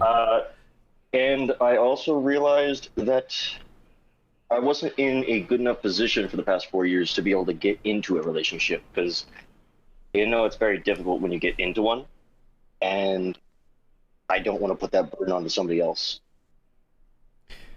In the military, if that makes sense. Okay, you don't want to put the burden of like maybe you have like instability issues. Is that what you're saying? Yeah, that's kind of the thing. That's why I would say don't make the don't depend on this like fucking false dichotomy, right? Of I need to be single or I need to be in a relationship. There is a whole fucking spectrum of just flavors and colors in between being single and being taken. You can date. You can have someone that you're talking to. You can have someone that you're taking it slow with. You can have hookups and be a whore while you figure yourself out sexually. You can literally talk to no one while working on yourself spiritually. You can do whatever, dude. You can do literally whatever. I'm gonna ask you to turn on your camera, okay? Okay. Like in this chat or like? I'm gonna have to call you. Okay. And the people in this chat can open stream.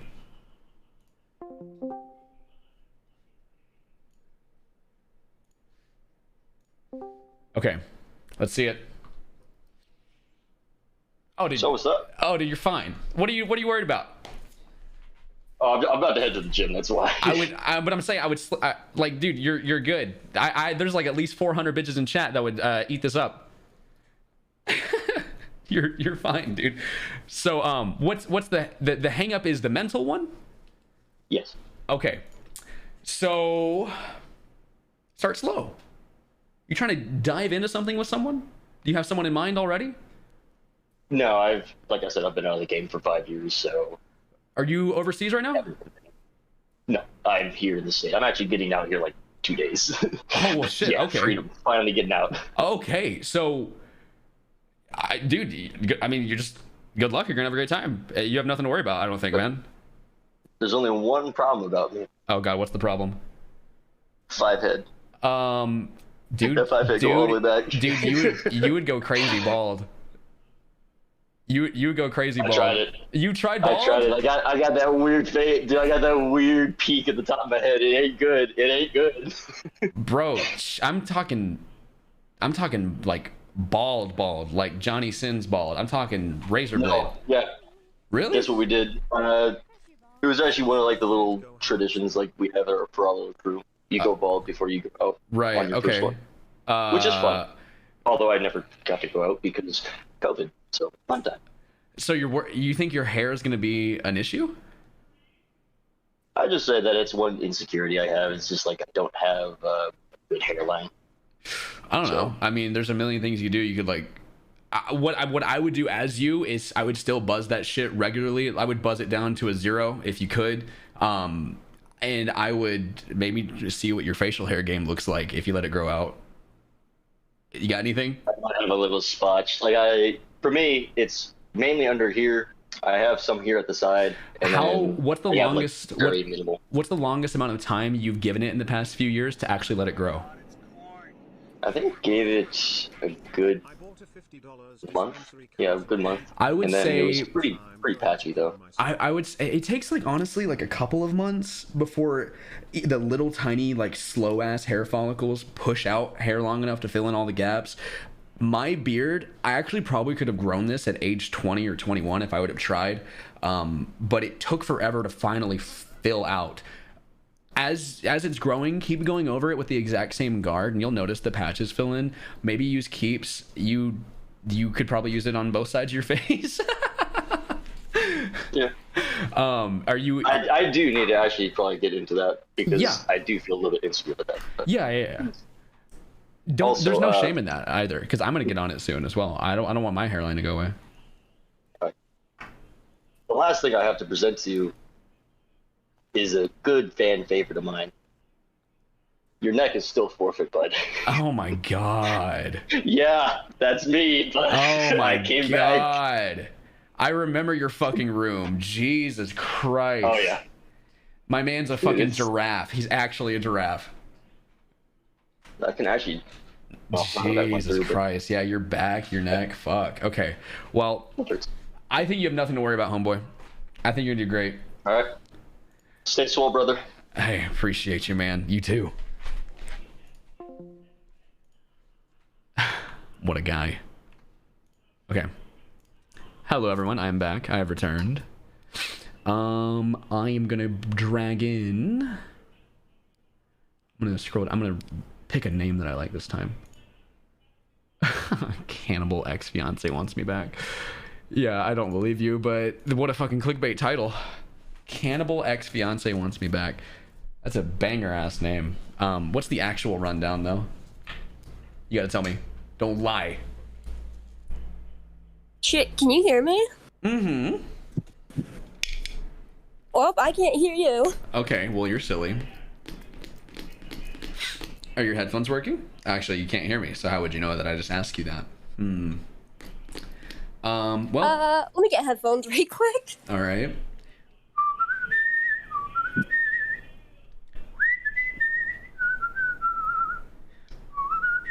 How are you today, chat? Let me see one of these ones in chat over here. Anybody have a question they want to ask? I'm sure so many people have a copy paste ready to go. Go ahead, somebody drop theirs. Would you rather have a possum-sized bear or a bear-sized possum? I will take a bear-sized possum because it would play dead. I want to see something that large play dead. Hello? Okay, I'm back. Okay, can you hear me? Yes, I can hear you a lot better now. All right. So, sorry, go on. How true is the cannibal part, and how integral is it to the story? It's actually very true, and it's very disturbing. Is it integral to the story? Is it like part of it? Yeah, basically. Okay, then give me the rundown. And how old are you?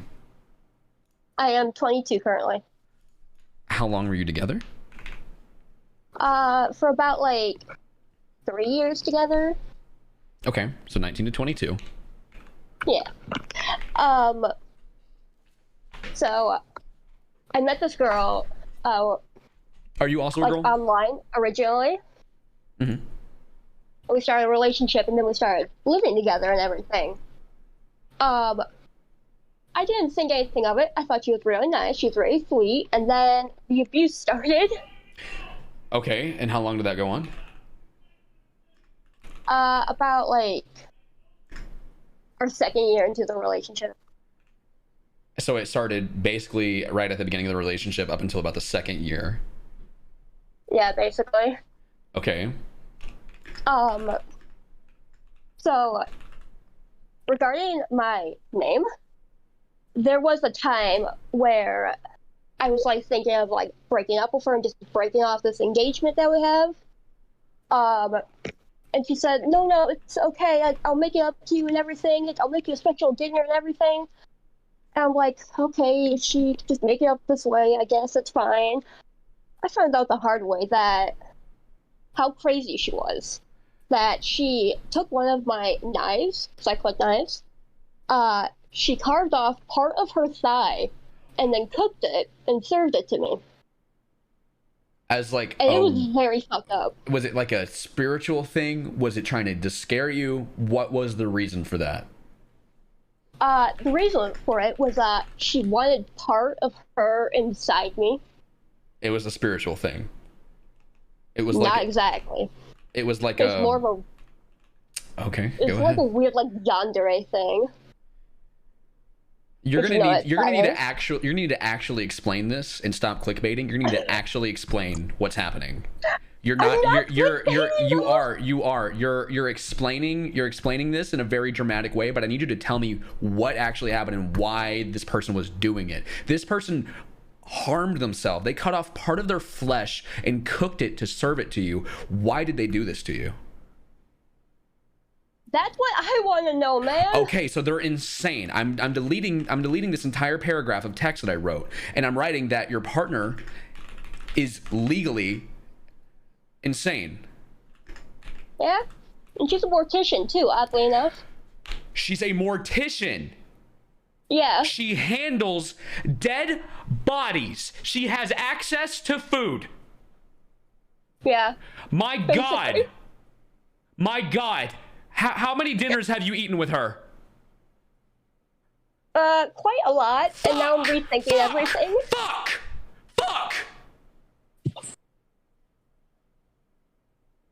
You need to contact the police. Oh, I already did. She's in prison right now. Fuck! But she wrote a letter to me, and I don't know how to feel about it. I just burned it up, but now I'm rethinking. I'm like, do I really want to get back together with this crazy chick? No, you don't. What do you see in this? What do you see other than more meat? Well, she was hot. She was a hot goth girl. There's hot bitches everywhere. There are hot goth bitches everywhere. Oh my God. Come to Austin, Texas. I will show you 6 different hot goth bitches on this street. Please, Jesus Christ, do not settle for something so low as aesthetics. Oh, porcelain girl in black clothes. No! She eats human flesh. She eats human flesh. She's a 10, but she's a cannibal. I mean, we all have our flaws, right? Fuck you! Get out of my Discord call!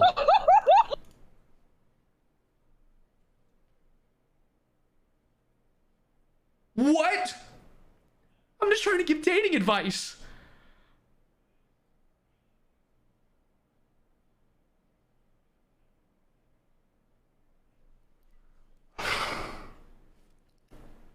We gotta do this more often.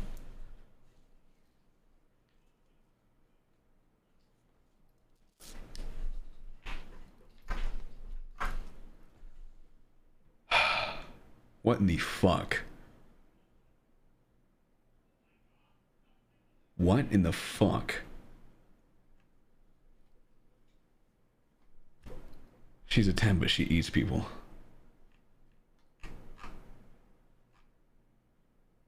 Okay, you know what, actually? Person who has the cannibal partner, I would love some form of proof in my DMs. I would love some form of proof. Any sort of proof that you might have. Even if it's just a picture of the hot goth girl. I need some form of proof that this person is like in prison, or that you at least dated this person that you've described. I'll believe it based on a picture of them alone if they're actually like the hot goth mommy you've described. Jesus Christ. Good fucking Lord. She's a 10, but she consumes human flesh. Oh God. John Kramer, we are not doing this. We've already done this 3 times this stream. You're not any different. Your name is on good terms with X. No.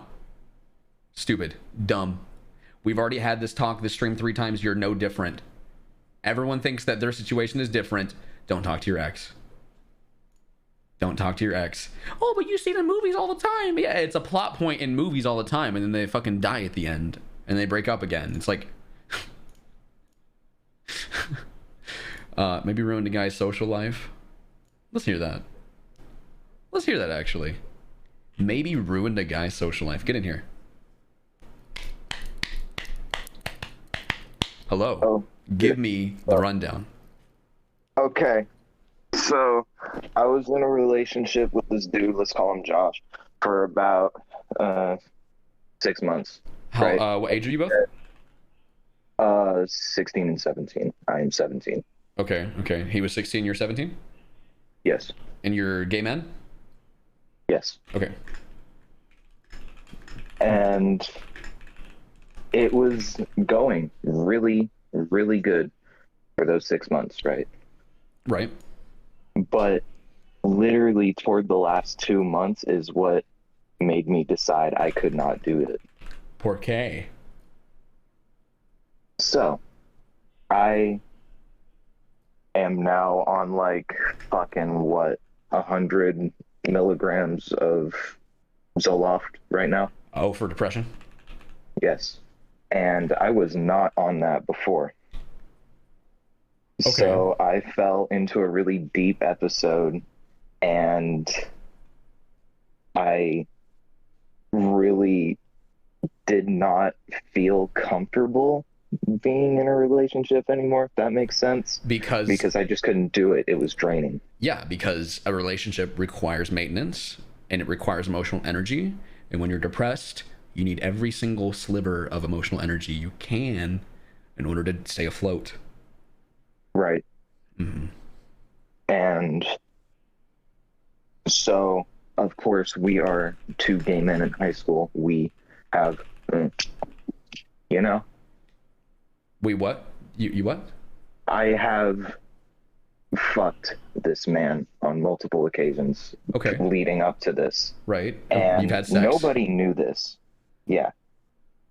What's the issue? So, I'm getting to it. It's set up. After I,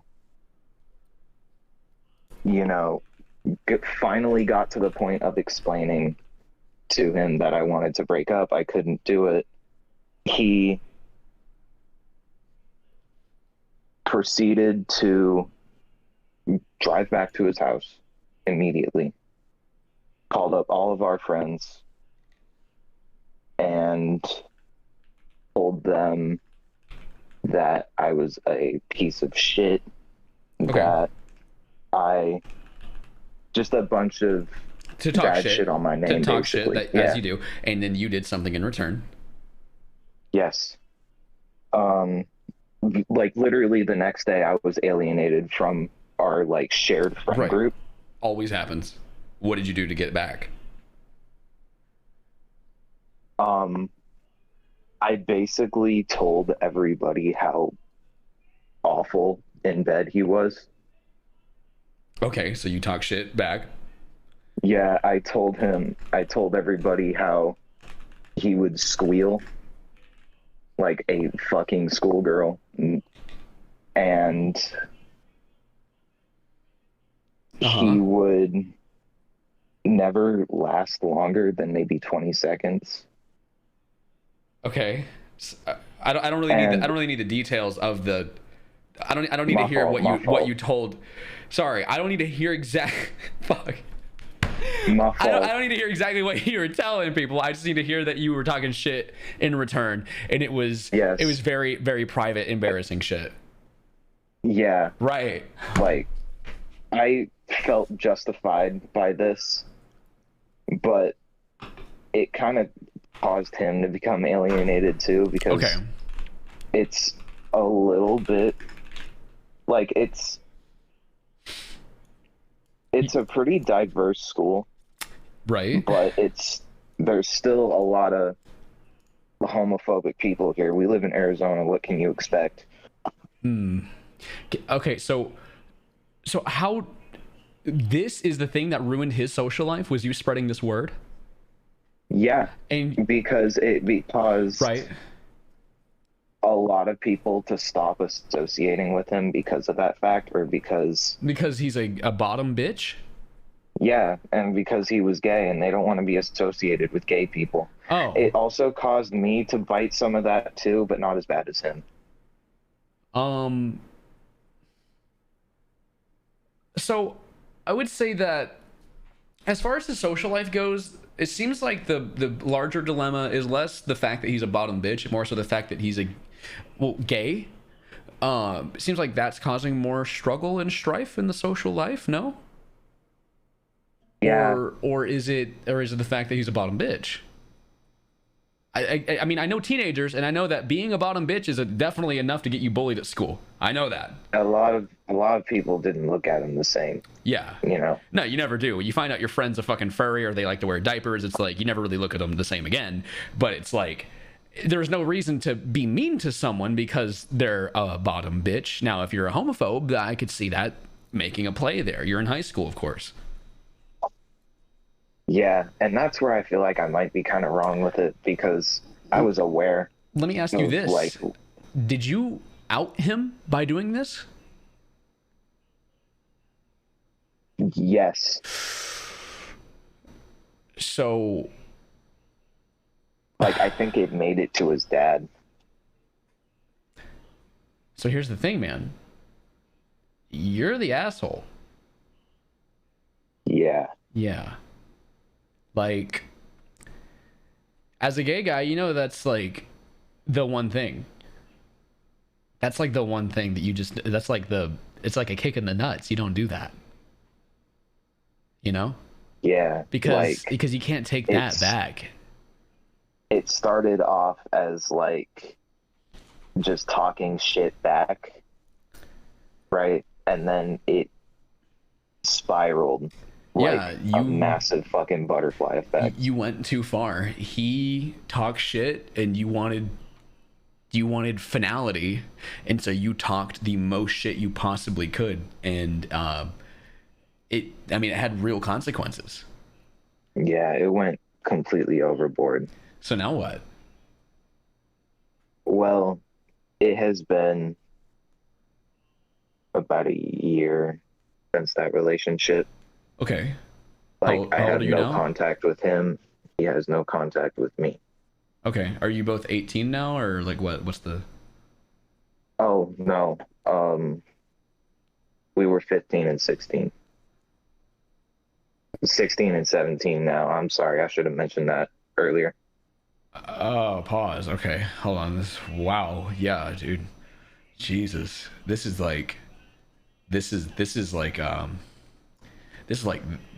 your major fuck up as a teenager, actually. Yeah. Yeah.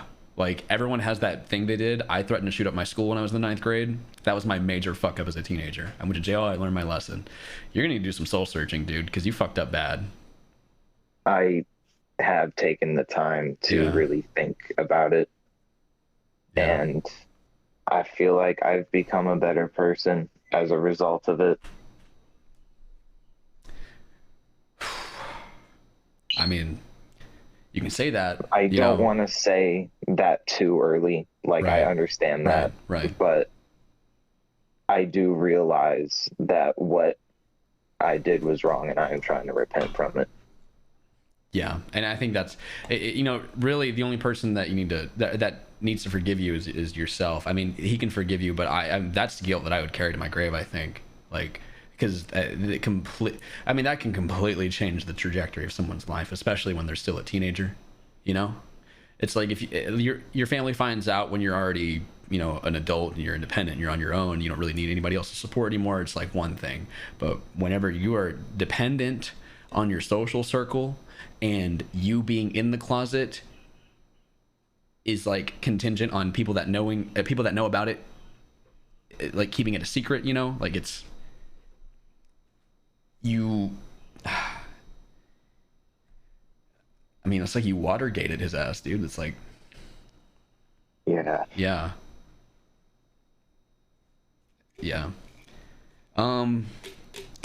My advice to you, man, is constantly practice mindfulness, especially with things like this.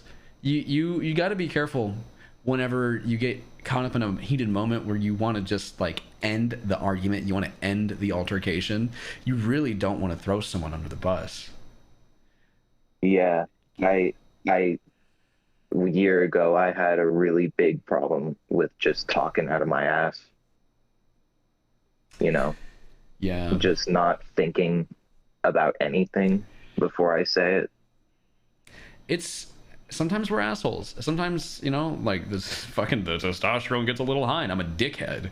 It's like you just got to keep yourself in check, and it's good that you can at least recognize that you fucked up majorly, because that is a major fuck up. Like, that's possibly that's the most harm I think you could have caused someone with words in that case, in that context. That is the most harm you could have caused by saying something over the phone or over text or in person, in whispers at school, because those words marinate for 5 minutes in someone's head before they pass it on to someone else whenever you say some shit like that. Yeah. That word spreads so fast. But yeah, dude, I would say for you personally, major L. It's good you recognize it. Really fucked up. Yeah. It's. I agree. Yeah.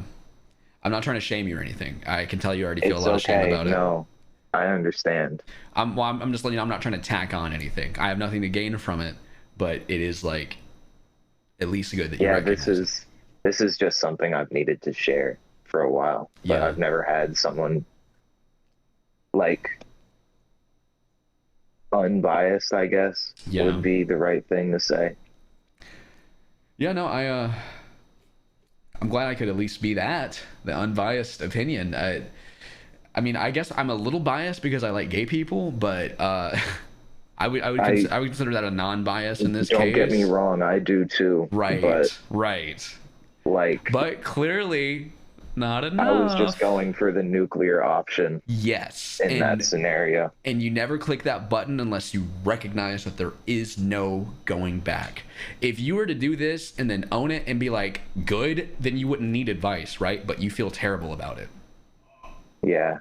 I feel like I have kind of been able to move on from being that person and into somebody who is not that, somebody who would not do shit like that. And like, let me ask you this, because this is an extremely important factor, and I want you to be honest with me. And if you don't choose to be honest with me, then you're lying to no one but yourself. But whenever you were spreading the word, did it cross your mind that you were outing him while you continue to do it? And you don't have to tell the truth if you don't want to, but I'd love to hear it. I'm gonna be honest, I don't think I realized what the repercussions would be. Or not the repercussions, but more of the after effects would be of me doing that. It was just kind of like a haha, fuck you, I'm getting you back kind of thing. But did you know you were outing him? No. So I would argue that you are less evil and more so stupid, but people go to jail for, accidental manslaughter all the time. Yeah. You were careless. You were careless and you got someone really hurt. And hopefully you're just careful in the future. That's like the most important thing, Yes, I agree. All right, dude. Well, I wish you the best of luck in your, God, this fucking spiritual journey. Jeez. Sorry. No, don't apologize. This is why I invited you into the call. All right. I wish you the best of luck. Hey, listen, I enjoyed talking to you. Thank you. You too, dude. Peace. Oh my God, chat. I deleted all the pics I had of myself and her together because we went through a terrible toxic breakup, but I did find her Snapchat selfies deep in my photo album. Sorry for disgusting you with my cannibal ex-fiance. I believe it. I believe it. She's in prison. What law am I breaking? First of all, can I be brutally honest with you? We're not looking at a 10 here. We're looking at a 7. 6.5 without the makeup. Okay? I'm being honest here. I'm so sorry. I'm sorry, and maybe someone in chat doesn't agree with me, but we're not looking at a 10. This is not worth cannibalism. She is not worth cannibalism. You know what? Knowing what I know about her, knowing what I know, she's a 3. Knowing what I know, she's a 3, actually. Knowing what I know, she's a 3. She's a 10, fuck you. You're desperate. You're desperate. Get out of Twitch chat. Go outside. Touch the green stuff on the ground. Whatever it's called. You'd still hit? Oh, I'd still hit. Oh, I'd still hit. It just depends on the circumstance. Yes, I'd still hit. What do you think I am? No, dude. Hey, it's a spectrum for a reason. The odds of me hitting, very low when the number is less than, the 50th percentile. Like literally plot it on a graph, parabolic, right? Where are we at? Where are we at? Plot it. So here's the 1, here's the 10, here's the curve. You got probability in either direction. Right? Odds of me hitting a 1, less than 1%. Honestly, less than 1%. Like, there's just no chance, right? The odds of me hitting a 10, also, maybe less than 5%, maybe less than 1% even. Odds of me hitting a chance, or hitting a 10. Whereas up here we have like a pretty solid chance of me hooking up with a 5. You know, we're looking at like the bulk of the the probabilities in there. Explain that. Why would I do that to you? Why would I do that for you? Your name is Cumsock. What explanation do I owe you? I've told this story on stream before. If you haven't heard it, fumbled. L even. But when I was in the 9th grade, I said something on Facebook that got me in a lot of trouble, and I got arrested and I got taken to jail, and then a few months later I was acquitted, but I got in massive fucking trouble. A 14-year-old boy charged with a felony. Oopsie fucking daisy. But I also learned from my mistakes. And I'm also 24 now. It's been 10 years, it's been a decade. I actually found the Facebook posts the other day. Yeah. What for? What do you mean, what for? Is it on your record? No, I was acquitted. Yeah. Can we see? Oh, show us the post, streamer. Show it on stream. Show us your court documents, too. Oh, I want to see. It's just good drama for you, isn't it? Funny little man in the box on the screen had a fucking transformative moment when he was 14 years old. God damn. Shut up. Shut up. Mind your fucking business. I'm kidding. It didn't even happen. No, it did happen. I'm just an emotional roller coaster right now. Sorry, I'm the conductor of this train. It did happen. And it happened exactly how I said it just did. I'm just not going to show you any proof. I'm just letting you know that it happened. It was actually the worst week of my life to date. Was that week. Easily the worst week of my life. Yeah. I think that will always be the worst week of my life. El Bozo? True. Yeah. It's just like so many things happened in that one week. Not just the thing with like going to jail, but so many things. If you went to prison, what for? I was 14. Do you know what prison is? Never mind.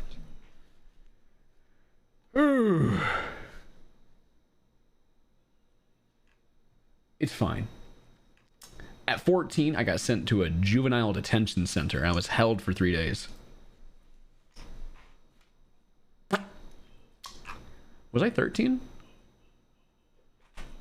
This happened before my birthday? How old are you whenever you start the 10th grade? Are you 14 when you start your sophomore year?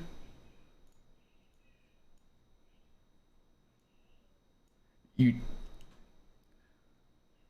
you start freshman at 14? Freshman year? I was born May 29th, 1998, and I started my freshman year of high school in what, 2012? Yeah. Yeah, okay. I was 14. Anyway, yeah, so age 14, I go to jail. L.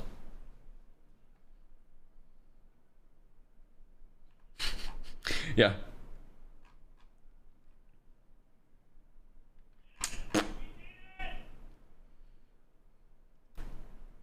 Common Weest L. Yeah, true.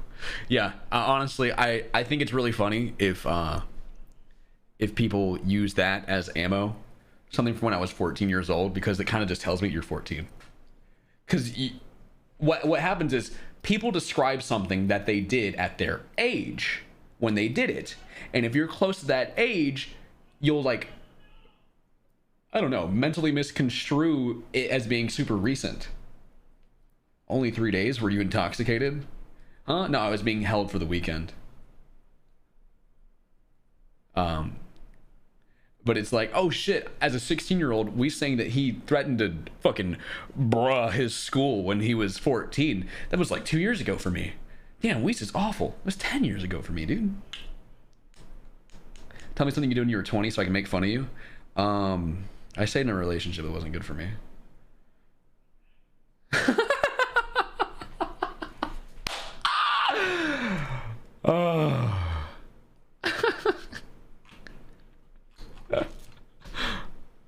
Ha, streamer. Okay, damn, never mind. All right.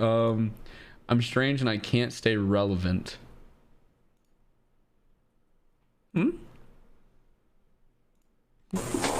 Hello? Jesus. Hello? Holy audio. Yeah, what's up, dude? Oh, sorry. Wait. Yeah. Is it better? Maybe. Yeah, I'm using a laptop. You're good. So give me the rundown. I'm trying to understand your name. You've titled your story, not your story, but like your predicament, your quandary here. I'm strange and I can't stay relevant. Relevant to who? Oh, tech, modern day. I'm not really good with technology or stuff like that. You're talking about technology? Yeah, like how to use a computer. I'm not really good at Okay, where is talking to people with this kind of stuff. How long have you been trying to do it? 2-3 years now. How old are you now? 15. And you're kind of like just now getting into the internet and stuff? I'm like an old man to these stuff. Are you from a country where you just didn't have access to it when you were younger? No, we do have it. I just grew up alone. No one teaches me about these stuff. Okay, where are you from? Thailand, actually. Okay, so you're struggling with like just familiarizing yourself with like technology and internet culture, and it's getting in the way of you socializing online? Or it's getting in the way of socializing in real life? Both, actually. Okay, what is an example that you can give me of this affecting your personal life away from the computer? Like when you're trying to start a conversation and talking about computer stuff or a trend. Right. I just don't know what to talk about because I just have no idea how to. Do you feel like because you're not able to contribute to the conversation about something you're not very familiar with, that like you're just uninteresting as a result? Not that much. Okay, then what? Do you just like feel bad because you can't talk about it as well? A little. Okay. Have you ever thought that maybe people enjoy telling you about their interests? Maybe if you present someone with I don't know what that is. Could you describe it to me? Could you explain it to me? Could you tell me more about that? Maybe that's a way for someone to like develop an even more keen interest of you. Oh shit, hold on one second, dog.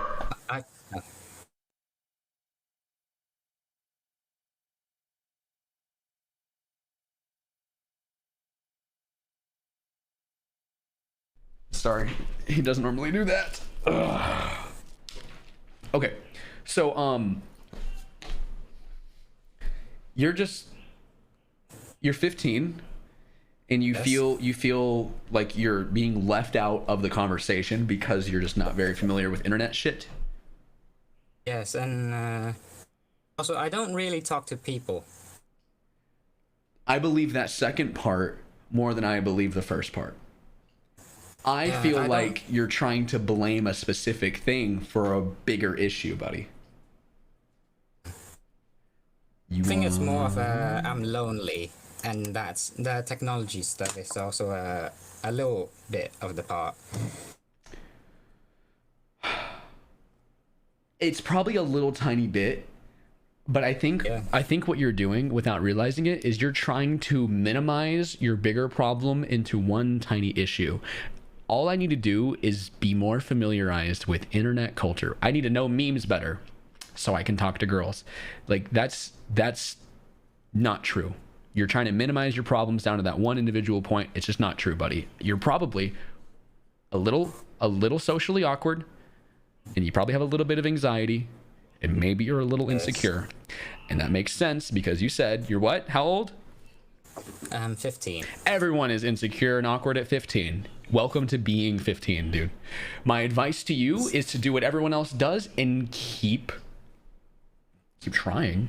Find your interests, meet people with those interests, and stop overthinking how you come off, how people are perceiving you. If you're constantly worried about how other people are seeing you, how are you going to form your own opinion of yourself? And how are you going to build any confidence at all? I'll try that. You should.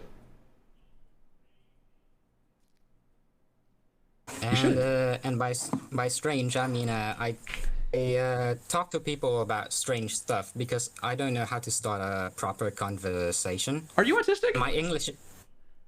No. Are you sure? English is not... Yes. Okay, I'm just asking. Actually, I'm not sure. I'm not sure. Actually, I've Right, never that's why I'm tested. asking. That's why I'm asking, because you're describing an autistic issue. Like, I talk to people about weird things, and I think they think I'm weird. Bro, you might have a little bit of the tism. What's your thing? What's your thing that you think you bring up too often, or that thing that you talk about that scares people away? I told them how to build a bomb. You are autistic. Oh, maybe. I don't know. And I'm not very good at English too. It's not my first language. I can tell it's not your first language, but bro, you've acquired an accent. Do you realize that? You're speaking very, very good English with a fucking British accent. Probably because my teacher is British, I think. Yeah. You need to understand, you speak really good English for someone who does not speak English as their first language. So I can just tell, in general, you're probably just a little insecure. You're struggling with the insecurity that everybody has whenever they're 15. My advice to you is to stop worrying. And I know this is a forehead moment. This is like, oh, just stop worrying. But literally, you need to not worry about what other people think of you so constantly. You need to take a fucking moment to form your own opinion of yourself so you can have a little bit of confidence. So whenever you do start a conversation, you at least have some sort of idea of like your own value in your head. Find yourself interesting. And if you don't find yourself interesting, then work on yourself. But find yourself interesting before you try to be interesting to someone else. All right. Know what I'm saying? Yeah. Also, stop talking about bombs in public and on the internet. No, I don't talk about it that much. Just with my friends. Don't talk Close about friends. Don't talk about how to build bombs on the internet. You will be on a watch list. Ever. I can tell. Like, never do that. I can tell. You're already on a list, probably. Probably, yeah. I wish you luck in your I don't dating care life. that much. I wish you luck, and I hope to never see you in Guantanamo Bay. And I talked to the person, and we have a conversation. Okay. And first, it was going good. It was normal stuff. Yeah. Somehow, it turned into how to torture someone. I don't know how. Do you feel like it's because you usually are only able to keep people interested in a conversation with you when you creep them out? You've probably taught yourself. You've probably conditioned yourself to think that subliminally without even realizing it. Maybe. You may have taught yourself, this is the only way that I'm good at socializing. You probably need to try something different. I'll try. You probably need to try something a little, like a different strategy of socializing that isn't weirding people out. Because you might like that reaction of being like, oh my God, wow, you know so many weird things. Like, you know so much, like, like this is like secret information. Like, you need to find a different way of impressing people other than by... What you're doing, my friend, is you're scaring the hoes. Okay? Like, I'll break it down to you plain and simple. You're scaring the hoes. Like, you just are. Stop scaring the hoes. Stop being scary. Bombs and torture are not hot. Unless you're trying to date a cannibal, which I might have the hookup for you. Oh no. Oh yeah. It's strange. Even for me, it's strange. That shit is still strange for me. Yeah. But now you're probably a little interested in how to prepare human meat, huh? Yeah, see, that sounds like a... Yeah, see, you're autistic. You're obsessed. Your fixation is with the macabre. You like things that are weird and gross and dark and scary. No, not that much. I just want to know the information. You're autistic. Like, that's the most autistic thing anyone on this planet has ever said. I just want to know the information.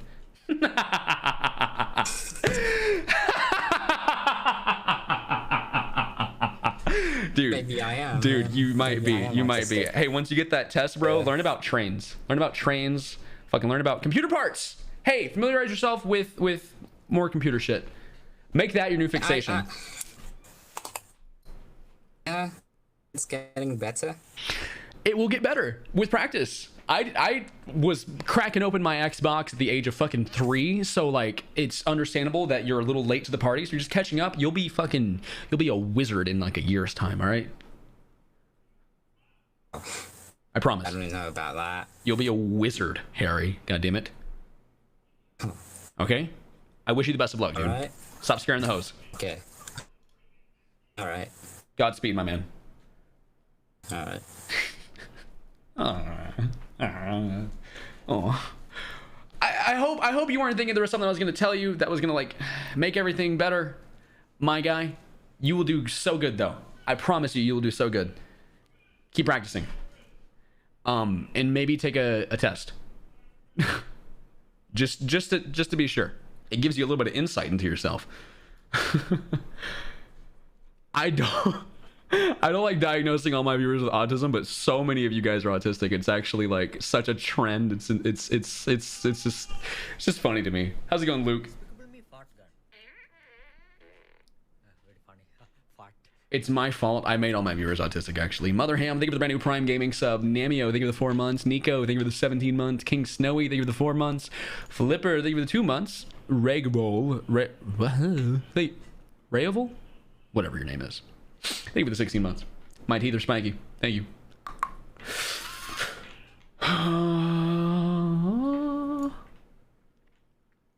General advice regarding interacting. Okay, speaking of autism. Let's get that. Okay. Yeah, what's up? Okay, hello. So, I guess like okay, more interacting towards like the relationship side. Okay.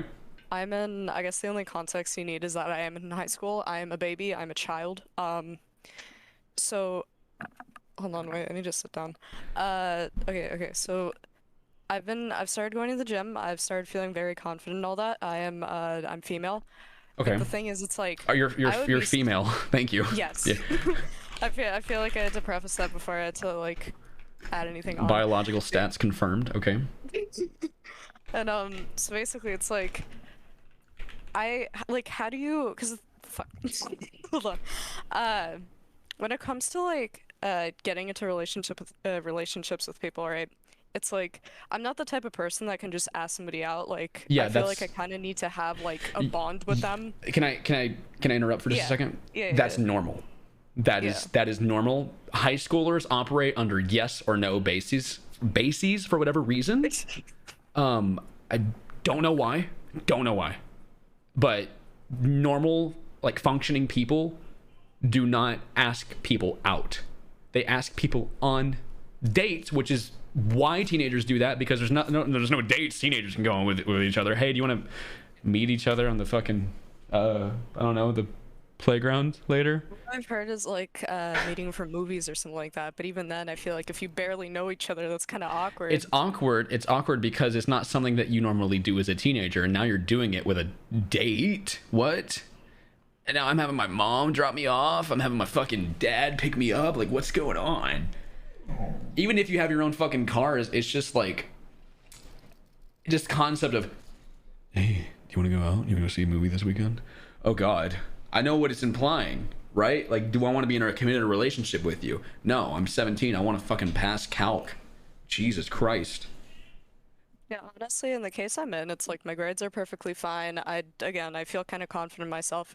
It's like I feel like I could seek out somebody, but the problem is I don't want anything online because that's a problem in itself. As you shouldn't. Yeah. Half the time. Right. Are you? It's like, do you feel like you're in need of a relationship? Like, what's? I'm trying to figure out your issue here.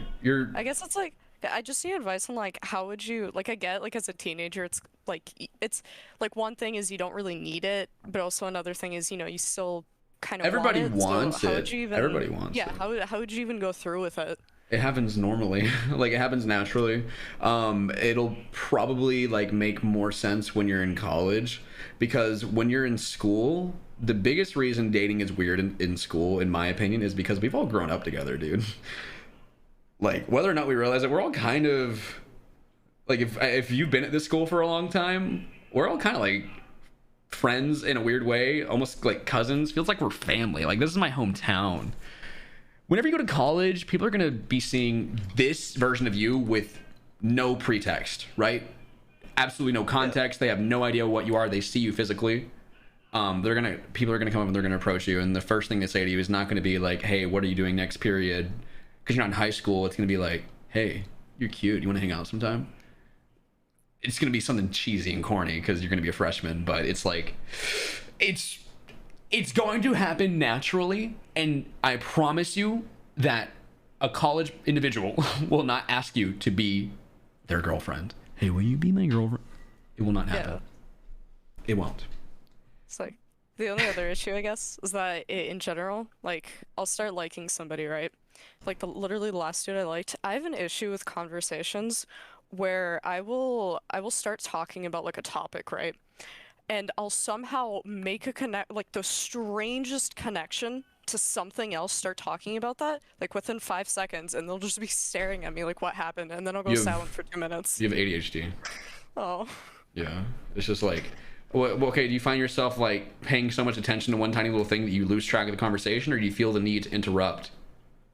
It's more so, again, it's like I'll have a topic, I'll think of something else that's related to it, ADHD. and then get into that. Yeah. And sometimes I'll be saying stories, go on a whole tangent about one aspect, and then say that it's just like details. This and is then go back to the main story.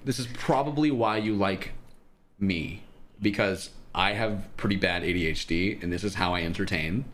So you probably just are like that. My advice to you is to either take stimulants or bite your tongue and actively practice mindfulness. I've been telling people this all day, but practicing mindfulness means like thinking about everything you're doing, everything you're saying in the way that it affects others. That's what I mean. I always weigh the pros and cons of opening my mouth when I'm speaking to someone new, because I do talk too much, and I will scare people away, and I will cut people off, and I will ramble, and I will make things awkward, and I will ruin a conversation by either not paying attention, trailing off, or changing the subject for no reason without realizing that I just changed the subject, right? Yeah, I get that. Scaring the I have host. friends. Yeah, I have friends that have told me, like, I think I wanted to try and get diagnosed at some point. Like, I told my mom about it. She understands everything, or like she struggled to understand at first. But the problem with that was the place that we tried to call just never got back. I have friends who have told me that I've exhibited like the symptoms, but that's just, this is how we do it. Yeah, I think what it is our generation is being born into a world that is so full of stimuli that we are conditioned to constantly need something to give our brain food, if you will. And whenever we have our brief moments of normal monkey to monkey interaction, it's just not enough anymore. So we're done. We're like, fuck, we're fried. Our brains are fried from like age 5 now, and we just can't go back. There's no going back. So we just have to kind of be careful how we interact with one another so we don't scare the hose. We just don't scare the hose, that's all. That's like my biggest advice to you. Just stop scaring the hose. You probably won't scare the hose. You seem pretty well put together. ADHD is not as crippling as other disorders as far as the social life goes. Just shut up, that's all. Like that's like what I've learned to do. You just gotta shut up a little bit. You're not censoring yourself, you're not limiting yourself. Don't act like let's not act like we're being denied entering to the restaurant because there's no ramp outside. Like we just gotta learn to shut up. Yeah, and I'm literally saying this as I'm drawing a dick on the wall with my laser pointer. Like, I have ADHD and I know it. So you'll be all right. You'll be fine. All right, thank you. Yeah, good luck. Funny streamer, man. Thank you. Bye. All right, next up. We got some like new members straight up. I'm gonna drag in Wolf777 here because that's just like a Discord like internet name, and they're new. I just want to hear what they have to say. Hello. Yo, what's up, dude? What's the rundown, man? What's up? I couldn't change my name. Sorry about that. No, you're fine. No, I just literally. Okay, so we've established you're insecure. What next? Okay. Yeah. I don't have any like relationship problems right now, so I was thinking like, I always struggle with like, how do you turn down someone? How do you reject someone? Yeah. Why? It's probably been like my biggest source of anxiety. Like I can't. Why? I can't think of. I'm asking. Like, I'm just asking the questions to get to the root of it, right? Yeah. So you don't want to turn someone down. Why? It causes anxiety. Why does it cause anxiety? I think I just don't want to like hurt them. You don't want to hurt someone. Why is hurting someone bad? I don't know what else to Exactly. See, this is the issue right there. That's the question. Why is it bad for me to hurt this person? Identifying why there will help you pinpoint the cause. Why is it bad? I don't want to be seen as a bad person. You're worried about the way this person's going to feel about you, the way this person's going to talk to you after the fact, or talk about you after the fact. You don't want people knowing that you're that person that turned them down, that rejected them, that maybe abandoned them, right? Sometimes we feel like we're abandoning someone emotionally whenever we don't give in or give them what we feel like they want or what we feel like they need. Yeah? Yeah. So, let me ask for the context to the situation where you need to turn someone down. Like, what's the context there? I'm sort of just like afraid it'll happen again, but it's happened like once before. Same person? Different person? Different person. Different person? Yeah. Well, it was probably 8th grade. Why weren't you interested? I just wasn't. I didn't really know her. Wasn't like attracted to her, and did that make you feel bad that you weren't attracted? I think so. Yeah. Did you feel an emotional expectation that you couldn't meet and that made you feel guilty? I think sort of. I think my main fear was that I just didn't want to like upset her, make her upset, and then like feel like the bad guy. So, on one hand, you know that you can't give this person what they want because you're just not interested. But on the other hand, you don't want to cause anyone to be upset. Yeah. So, why is that one more heavy than the obvious like conclusion to the situation? Like, I'm not interested, so we shouldn't be together. You know? Like, that one makes a lot of sense. It's not even heavy, you know? While the other one is like, why are you holding that? Yeah. Do you feel like you are going to be someone's 13th reason? Not really. I never really thought about that, of like it going that far. So what's up? I was going to ask, like, how would you do that? How would you turn someone down? Like, without upsetting them? Let me open like the 13th reason. Let me open up my text messages. Let me see.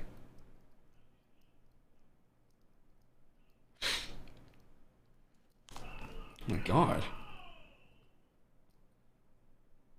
Hey, I don't really think we should talk anymore. You only want to come over when you want something out of me, and I don't like the way that makes me feel. Yeah, I like that. Yeah. That's like pretty cut and dry, but you kind of just need to communicate. Even the relationships you don't want, those still depend on effective communication if you want them to not happen. Like, it's the same attack, it's just sometimes the best offense is a good defense. You know what I mean? Yeah. Know what I'm saying? Yeah, I think I got it. Don't be scared of hurting other people's feelings, because you're your own person. Every exchange should be 50-50. And if you can't give your 50, you don't owe them anything. Yeah. You know? Yeah, I see it. It's just like, and I know what I sent to that person was probably a little cold, because they read that and they never texted me back. So I did feel that, because they were nice, but I didn't like, I don't like the expectation. I don't like the expectation. It didn't make me feel good. I felt like a cheap whore, you know?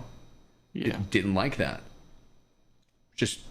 I mean, that alone, being made uncomfortable by someone else's emotional negligence, that was enough for me to get cold and just get cut and dry and tell them straight up, like, hey.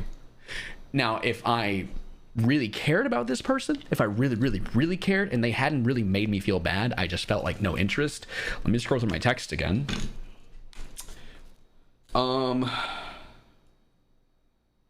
Jesus Christ. Hey,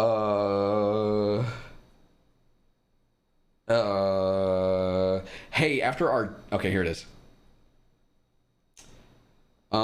After our talk today, I really just think you and I don't vibe. I am extremely low maintenance, so feel free to text me whenever, but I don't want to like lead you on.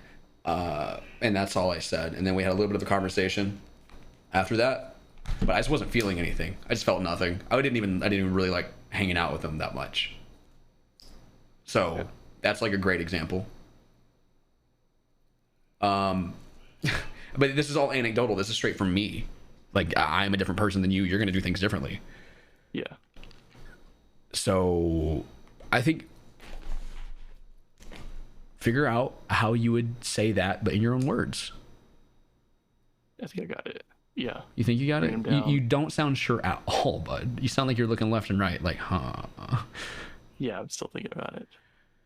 Are I'm you also, anticipating something soon? I think yeah. Yeah. A little bit. Yeah. Like, I don't know, a girl like suddenly is like friending me and like it's like asking about me a lot, and I've like never said a word to her. And I'm like really nervous this might go somewhere I don't want it to go. That's crazy. Are you like super hot or something? I don't think so. Bro is like are you do we have a surplus of pussy? Is that what's happening? I would say I've probably turned down as many girls as if well, I've been rejected as many times as I've been. As you've rejected others? Yeah. Okay. Wait, you've been rejected as many times as you have rejected others? Yes. So what's the issue? Are you picky? I don't think so. I think a lot of these girls that have like asked me out, I don't really know them. But the girls that I ask out, I know them and are like I'm friends with them. So why do you get rejected? I have no idea. Oh. I think it's just they're just not interested. How old are you? 21. Well, I mean, GG go next. Doesn't sound like you're having any dire issues. You just have a hard time turning people down. Yeah. What do you do? What do you mean? Like how are you meeting these people that you have to turn down? I mean, that's I guess another problem. They're usually like a part of my friend groups or someone I like hang out regularly. Oh, okay. So it's just a common issue. You're so friendly that they want some. I guess. Oh, damn. Homeboy is comfortable to be around. Yeah. Hey, the bar is that low, dude. The bar is that low when you're single.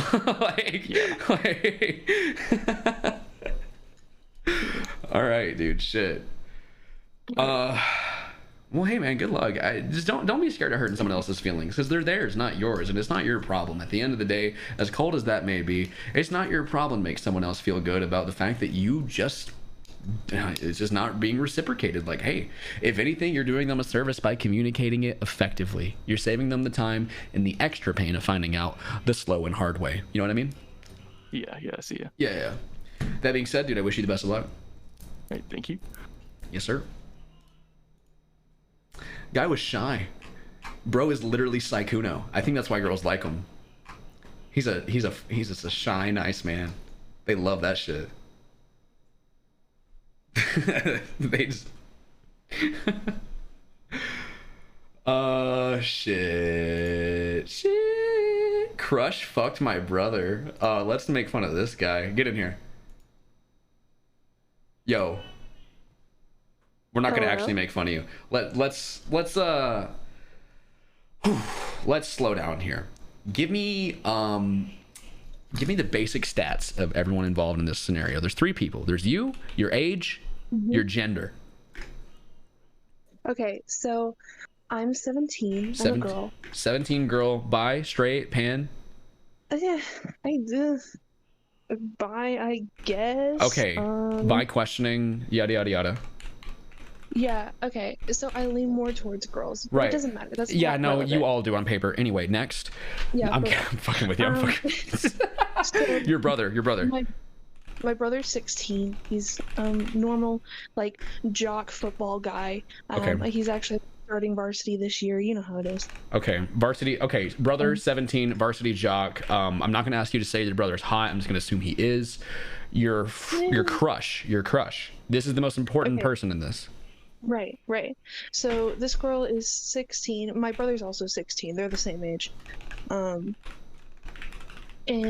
16 girl, yeah. She is also bi. and you know this. Yes. Yes. Does she know this about you? Yes. She knows this about you, that you're bisexual? Yeah. Okay. All right. So give me the rundown. Okay. So, my mom got fired, right? And one of her friends threw a little, like, fuck it mixer thing to, like, make fun of the management because apparently everybody at work loved her. Who whatever. who threw this party?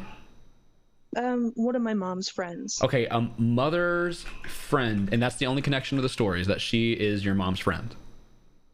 Yeah. Okay, mom's friend throws party. I'm just gonna say there's a party, right? Yeah. Yeah. And I meet this girl at the party, and we're like living it up. She was a little socially awkward, so we went to a separate room, and it was just me and her. We sat down, we watched Simpsons for like, I don't know, 3 or 4 hours while the party was going on. Okay. And like, I was like, I'm gay, and she was like, oh my god, so am I. And I was like, yeah, I know. Did you flirt? Okay, see, and this is the fucking thing with you bi bitches. You always like, oh my god, she fucked a dude. Why didn't she like me? You didn't fucking flirt. You goddamn lesbians think that hanging out and spending quality time is flirting just because it makes you feel good. Sorry. Okay, Sorry. But, like, here's the thing, right? Because like when girls are talking to each other, we're like, oh my god, I love your tits. Your tits are so soft and nice. And that's acceptable. That's acceptable straight girl dialogue. So stop using it to flirt. Okay. Anyway, so like moving on. She invites me to her house. I come to her house. We have a sleepover. Nothing happens. I mean, we go on a walk. We smoke. We, do all that fun stuff. And then we come back. You come back. What? Go ahead. You come back. Okay. We come back, and she starts talking to this guy on the phone, and she's talking about like, oh, I love you so much. You're my like love of my life. And I'm like, okay. Anyway, you were like begging me for things like an hour ago, but all right. And so we get to talking, and I mention my brother, and she's like, oh, that guy, I used to date him in like 8th grade when I went to your school, and because she doesn't go to my school anymore. Okay, whoa. I kind of like looked away for a second, and I didn't lose track, but very quickly you guys were hanging out regularly, just you and her. Yeah. And then you mention your brother, and she recognizes your brother as someone that she used to date. Yeah. When you were much younger. Much younger. Okay. Hang out often, finds out your brother is a crush of hers. Yeah. That she has had lingering in her mind since what, the 8th grade? Probably. Okay, and then what happens? Okay. So after that, she won't stop talking about wanting to have sex with my brother, like over and over, all day, all night. She's like, man, oh god, he was so hot, and stuff like that. And I was like, okay, weird, whatever. But it didn't click in my mind that she actually wanted to have sex with him. You're dumb. So you're stupid. When I was, yeah, I know that. Dumb. Did you? Yeah. Okay, this made you uncomfortable, yes? It did, but it made you. Okay, that was my next question. You didn't say anything. What did you do? You laid there, and you took it like a little cuck. Like a little fucking cuck, listening to your best friend talk about all the guys she wants to fuck, even your fucking brother. What are you, the goddamn main character in Euphoria? Huh? You're silly. Probably. You're silly. Okay. Yeah. Continuing, she fucks your brother. I'm not there yet. But clearly that's the case. Yes. I'm reading your name here, and you've already spoiled the video. Okay, but like, I invite her over to she invites herself over to my house, and I didn't click that in my little silly little brain because I have ADHD and nothing works up here because I'm on copious amounts of marijuana. And she comes over to hang out with your brother. She comes over, we hang out all day. She still talks about fucking my brother, but he's out with his friends, so I don't think it's gonna happen. She does a drug deal in my front yard. I'm like, okay. And then when I'm like, all right, it's bedtime, I'm going to sleep. She stays. My bed can fit like multiple people, and she's like, no, it can't. I'm going out into the living room. I'm going to sleep on the couch. She fucks my brother, right? That doesn't matter. Kind of, yes, actually. So that's not. We're not friends anymore. Like here's the in my head, I don't want to talk to you anymore because I was friends with you while I had a crush on you. I was hoping for this to lead to something, but the fact that so easily you fucked my brother, I mean, bada bing, bada boom. Now, I will say you are the absolute cuck lord for never, ever actually flirting, 1, never communicating your uncomfortability with how much she would talk about wanting to fuck your brother, 2, and 3, never making the move first. Okay, well, here's the thing. After that, I kicked her out. I was like, get out of my house. She's on the street. I don't even know if she made it back home. But my problem right now is that I am having such a hard time, like, trusting another individual after that, because, I mean, effectively, she used me. No, she didn't. She didn't use you because here's the thing. Don't fucking victimize yourself. You shot yourself in the foot by being a cuck. And I'm sorry. I know this is hurtful, but you had every opportunity to fucking make a move and you didn't. And your brother passively, by being a big hunk, beat you to it passively by doing nothing, by dating this girl, what, 6 years ago? He still bagged this girl. You cucked yourself, and I'm sorry. Yeah. I'm sorry for yelling at you. I'm sorry for getting very passionate about this, but you can't victimize yourself too hard because you were not used. You had a independent, sexually confident girl on your hands, and you were sitting there and waiting for her to make a move. And instead, she fucked your brother because she wanted some, and you weren't giving it to her. But I wish she would have, like, I don't know, told the truth. Like, I'm coming over to your house to try and have sex with your brother. How do you know she wasn't horny the whole time waiting for you to make a move and you didn't? And so she just fucked your brother instead? Because for the first night, she was like on the phone with the dude. With a dude? Like, apparently an ex that she still has feelings for.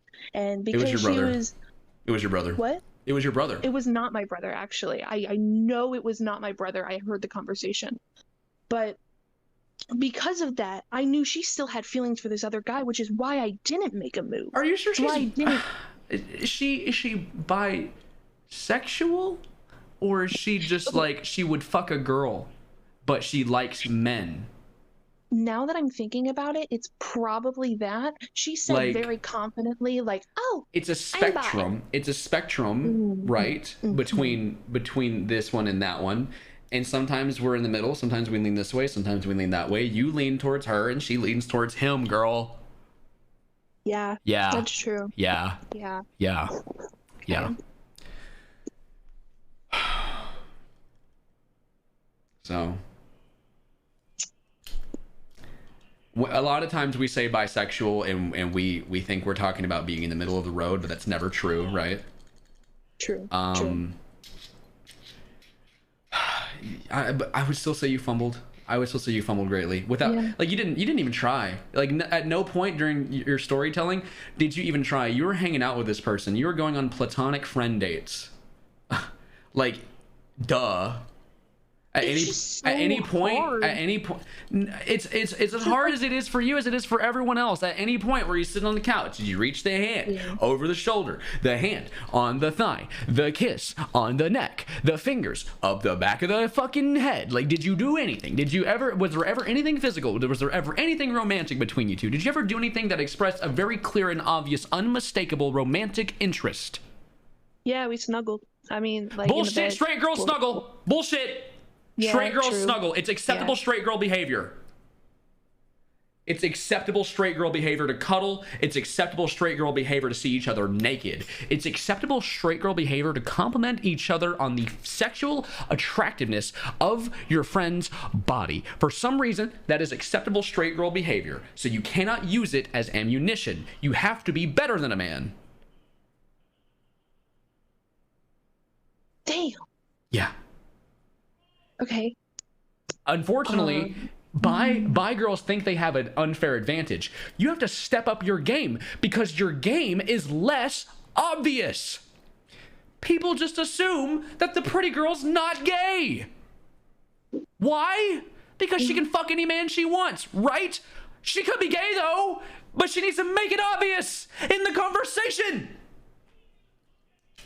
True. True.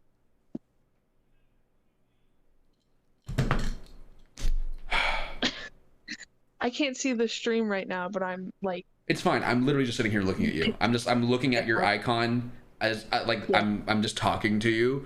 I'm disappointed. Yeah, it's edgy as shit, isn't it? There's a look of disappointment upon my face, but I'm not mad at you. I just hope you don't do this to yourself again. You need to recognize as a bi woman that your game is less obvious whenever you spit it. You honestly. Right. I don't you need to lean more dominant whenever you're going in like gay mode. You know what I'm saying? You have Usually to. I wait to be dominant until afterwards. I gotta like start with that. I gotta start with stupid. Because you are attracted to girls and girls are guilty of the same fucking thing that you're doing. Do you not see the mirror that you're staring at whenever you try to flirt with a girl? She's doing what you do. Yeah. Yeah. Yeah. Yeah. Yeah. All right. All right. I wish you the best of luck. Thank you. Don't cuck yourself again in the future. I'm sorry your brother railed your girl. Yeah, what the hell? Yeah, that's pretty cringe. You're taking it better than a man would about his sister banging his. So, like, you know. Unfortunately, I haven't put any holes in the drywall. Haven't, like, done any of that. Yeah. So, okay. I'm going to leave you now. Alrighty. Bye. Good luck. Have fun. Bye. Yeah.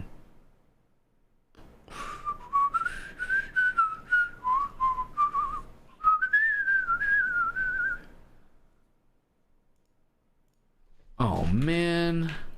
Damn, guys. That's okay, I guess.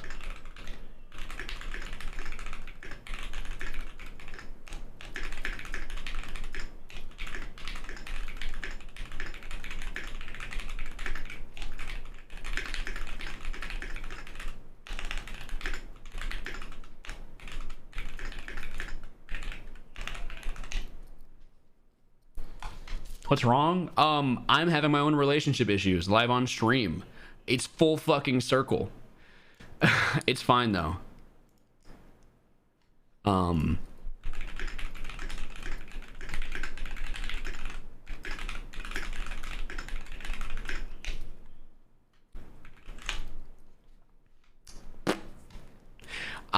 No, my friends threw me under the bus. It's fine. All right. Am I okay? Yeah, it's just, this is what happens. It's what happens whenever you, yeah. They just did something without asking to see if I was okay with it first. Which is, they don't have to do that of me. They don't have to ask if it's okay. I just wish they would, so I could have given my opinion on the situation, because there's stuff that they don't know. That's all. That's just all. They just don't know the full picture currently as it plays out. So it's my turn. Yeah, so basically, chat, I hope you guys enjoyed tonight's stream. I know I sure did. I'm really sorry for all those people that are waiting in line to get to tell their story, but we should definitely pick this back up another time. This is looking to me like main channel content. So if you enjoyed this, subscribe.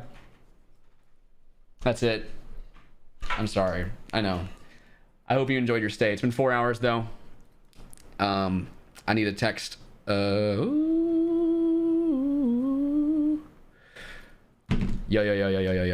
All right. Sorry about that.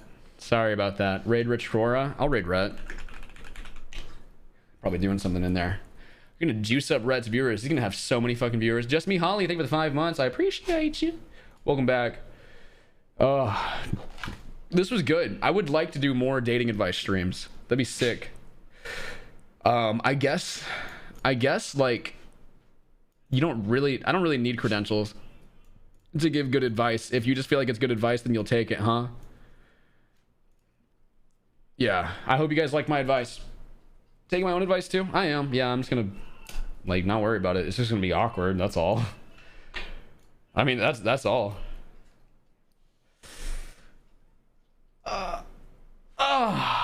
Yeah, dude. See you guys. Take care. Nighty night, and wash your ass, and follow me if you're not already following me. Yep. Oh, new upload today. Let me know how it was in the comments if you would, ever so kindly. And if you don't, that's fine. I mean, it's whatever. Okay. You get the bag and fumble it. I get the bag and triple it.